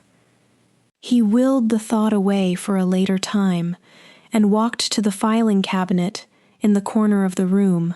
I don't think we should really be snooping around, his wolf warned when the drawer opened with ease, which was unexpected. We're not looking to exploit their weaknesses, if there are any, and it's hard to resist when everything is left open. I was practically invited to look around. He chuckled, sifting through the files until he found Xander's folder. 𝒍𝒂𝒚𝒍𝒊𝒔𝒕 let out a low whistle as he read through the mail's responsibilities, which were also perfectly detailed. It didn't come as a surprise that Xander led pack security and their pack's warrior training program. From their brief encounters, 𝒍𝒂𝒚𝒍𝒊𝒔𝒕 already knew Tessa's cousin was equally meticulous about details and gathering information. That was exactly why he requested Xander to show them their new pack lands. He was hoping the tour would come with a brief history lesson. Footsteps sounded in the hall, and they were quickly getting closer. 𝒍𝒂𝒚𝒍𝒊𝒔𝒕's eyes widened as he stuffed the folder back into the cabinet and closed the drawer. He frantically looked around and found the leather couch beside the office door. Not so confident now, are you? His wolf was right, but there was no time to respond. Practically leaping across the room, 𝒍𝒂𝒚𝒍𝒊𝒔𝒕 sprawled out on the uncomfortable piece of furniture and slowed his breathing, hoping his heartbeat didn't give him away. He thought pretending to sleep was the right move, but then his night of feral torture between his conscience and his groin began. The next morning was still unforgiving. Dynan barely slept because his mate's scent haunted him. He lost track of how many times he needed to find release to keep his instincts at bay. He and his cold shower became well acquainted, but it was seeing his brother's face first thing in the morning that snuffed out his flame. "You're up early," Dynan growled, drying his hair. "I didn't think you would be coming to get me after your late night with Blue Ridge." Alan's face paled, almost taking on a green hue. What makes you think I even slept? Alan rubbed his eyes and clutched his stomach. I bet there are still Blue Ridge warriors drinking while eating a hearty breakfast. He gagged, rushing to the bathroom. Dynan rolled his eyes at the sight. His brother was still young at heart, but Dynan was grateful for moments like these. Alan deserved to act his age once in a while after everything they've been through. We have a fast metabolism, but even our bodies have their limits, little brother. There was no answer, only the sounds of Alan regretting his decisions. Take a nice warm shower while you're in there. You'll feel better, and I won't have to smell booze on you all day. I'll leave you some clothes on the bed. He laid out everything Alan would need, and a groan was all Dynan received in reply. The morning training was quick, leaving plenty of time for Dynan to collect his beta and the rest of his pack members for a quick meeting. Once they were briefed, they ran together to the border and found Xander already waiting for them. His expression was guarded, and he was clearly not happy with the task his alpha assigned him. "I hope we didn't keep you waiting long, Gamma Turner," Dynan said, walking up to greet him. They exchanged a strong handshake, and Xander grunted. Actually, I didn't expect you to be on time, so consider me impressed, he gruffed, looking past Dynan to count all the members of their party. Dynan clapped Xander on the shoulder and motioned for him to lead the way. "We're ready when you are." He ignored the insult, shifting into formation behind the large black wolf. Nothing was going to dampen his mood today. The abandoned packlands were impressive, even with the forest reclaiming most of the small town and surrounding buildings. That could be fixed in time. The pack house itself was in better shape. It was obvious where the original stone building started, and the tasteful additions began. The large house only needed some deep cleaning and redecorating. "This will work well for us," his wolf agreed. The air was fresh, and the forest provided great protection and cover. It was so different than the open plains they were used to. Dynan already felt more secure. Gamma Turner, who lived here before it was abandoned, did something happen to the previous pack? Alan was the first to ask a question. He always had a curious mind and needed answers. No, nothing happened to the previous pack, besides time catching up to them. Xander's expression softened. This pack was one of the first to settle in this area, but as time passed, many members left to find their own lands to expand. In the end, there were only a handful of elders left. He looked around the main hall of the quiet home. My uncle helped them maintain this house until they were ready to transfer to Blue Ridge. Your uncle, being Alpha Hayes' father? Alan asked for clarity. He was also trying to piece together the morals of Blue Ridge. Xander's face became a blank slate, steeling himself from the outsiders. Yes, her father. His tone left no further room for questions, but Dynan only became more curious about the type of alpha her father was. He hoped Tessa would share more details about her family with him over dinner, but now they had planning to do. At 6:45, Dynan found himself waiting for Tessa in the living room of her pack house.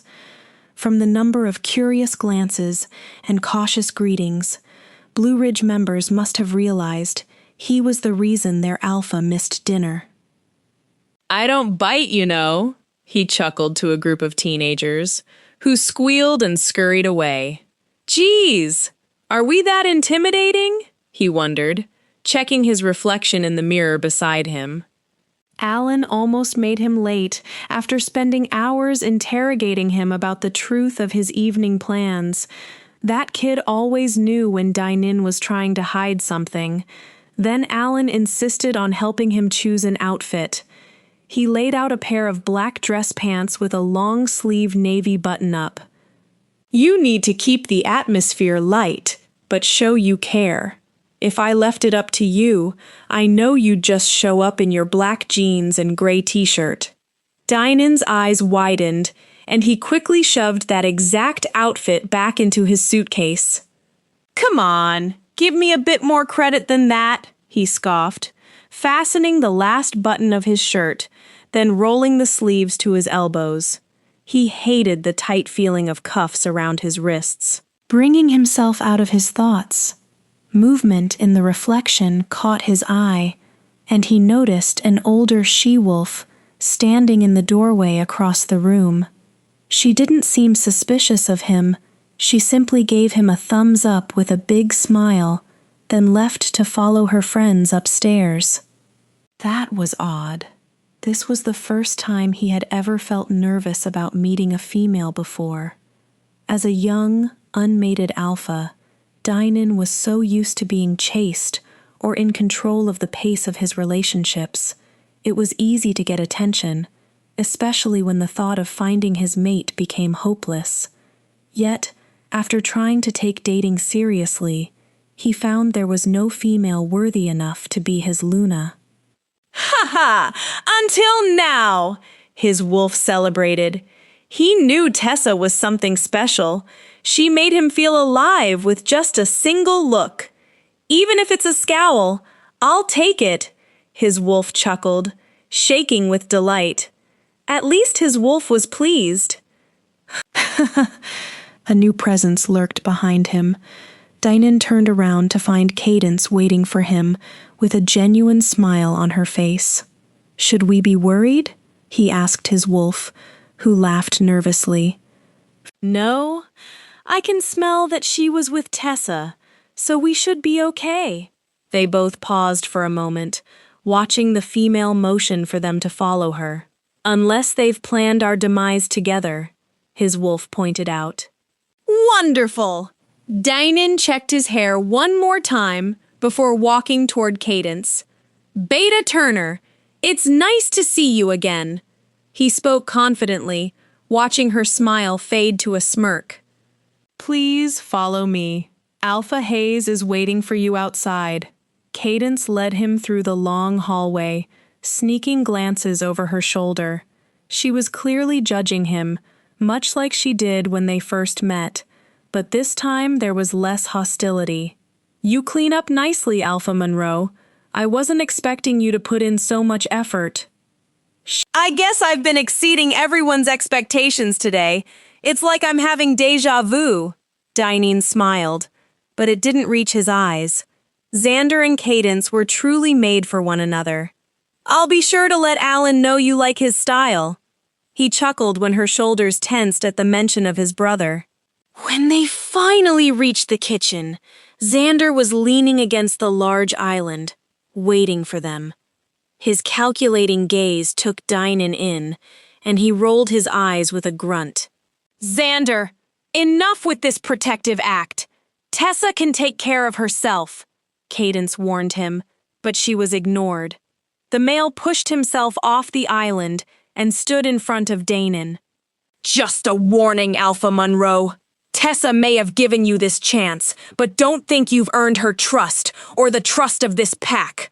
One wrong move and you're done," he threatened, stalking around Dine-In like a predator. Dine-In kept his dominance at bay. He knew these two were the closest thing Tessa had to a family. "I promise she is safe with me," he declared, raising his head in confidence and relaxed when Xander gave a grumble of approval. Men, I swear. Cadence shook her head, sending an impatient glare toward her mate, then pointed toward the double doors that led to the patio. You'll find her in the gazebo. You can't miss it, she explained, and Danon nodded his thanks before walking off. A quiet shriek made him turn around, and he instantly regretted it. Xander had thrown Cadence over his shoulder and was carrying her off in the opposite direction. The female's face was flushed when she saw him staring. She waved to him in defeat as she let her male have his moment. "Go on," she mouthed, and Danon stepped through the double doors, back out into the cool night air. And that brings us to the end of this story. Thank you for listening all the way through. We hope this audiobook kept you entertained and left you wanting more. If you enjoyed it, please take a moment to like this video, subscribe to the channel, and share your thoughts in the comments. Let us know what kind of stories you'd like to hear next. There are plenty more full audiobooks waiting for you here, so be sure to check out the channel for your next great listen. Until next time, happy listening.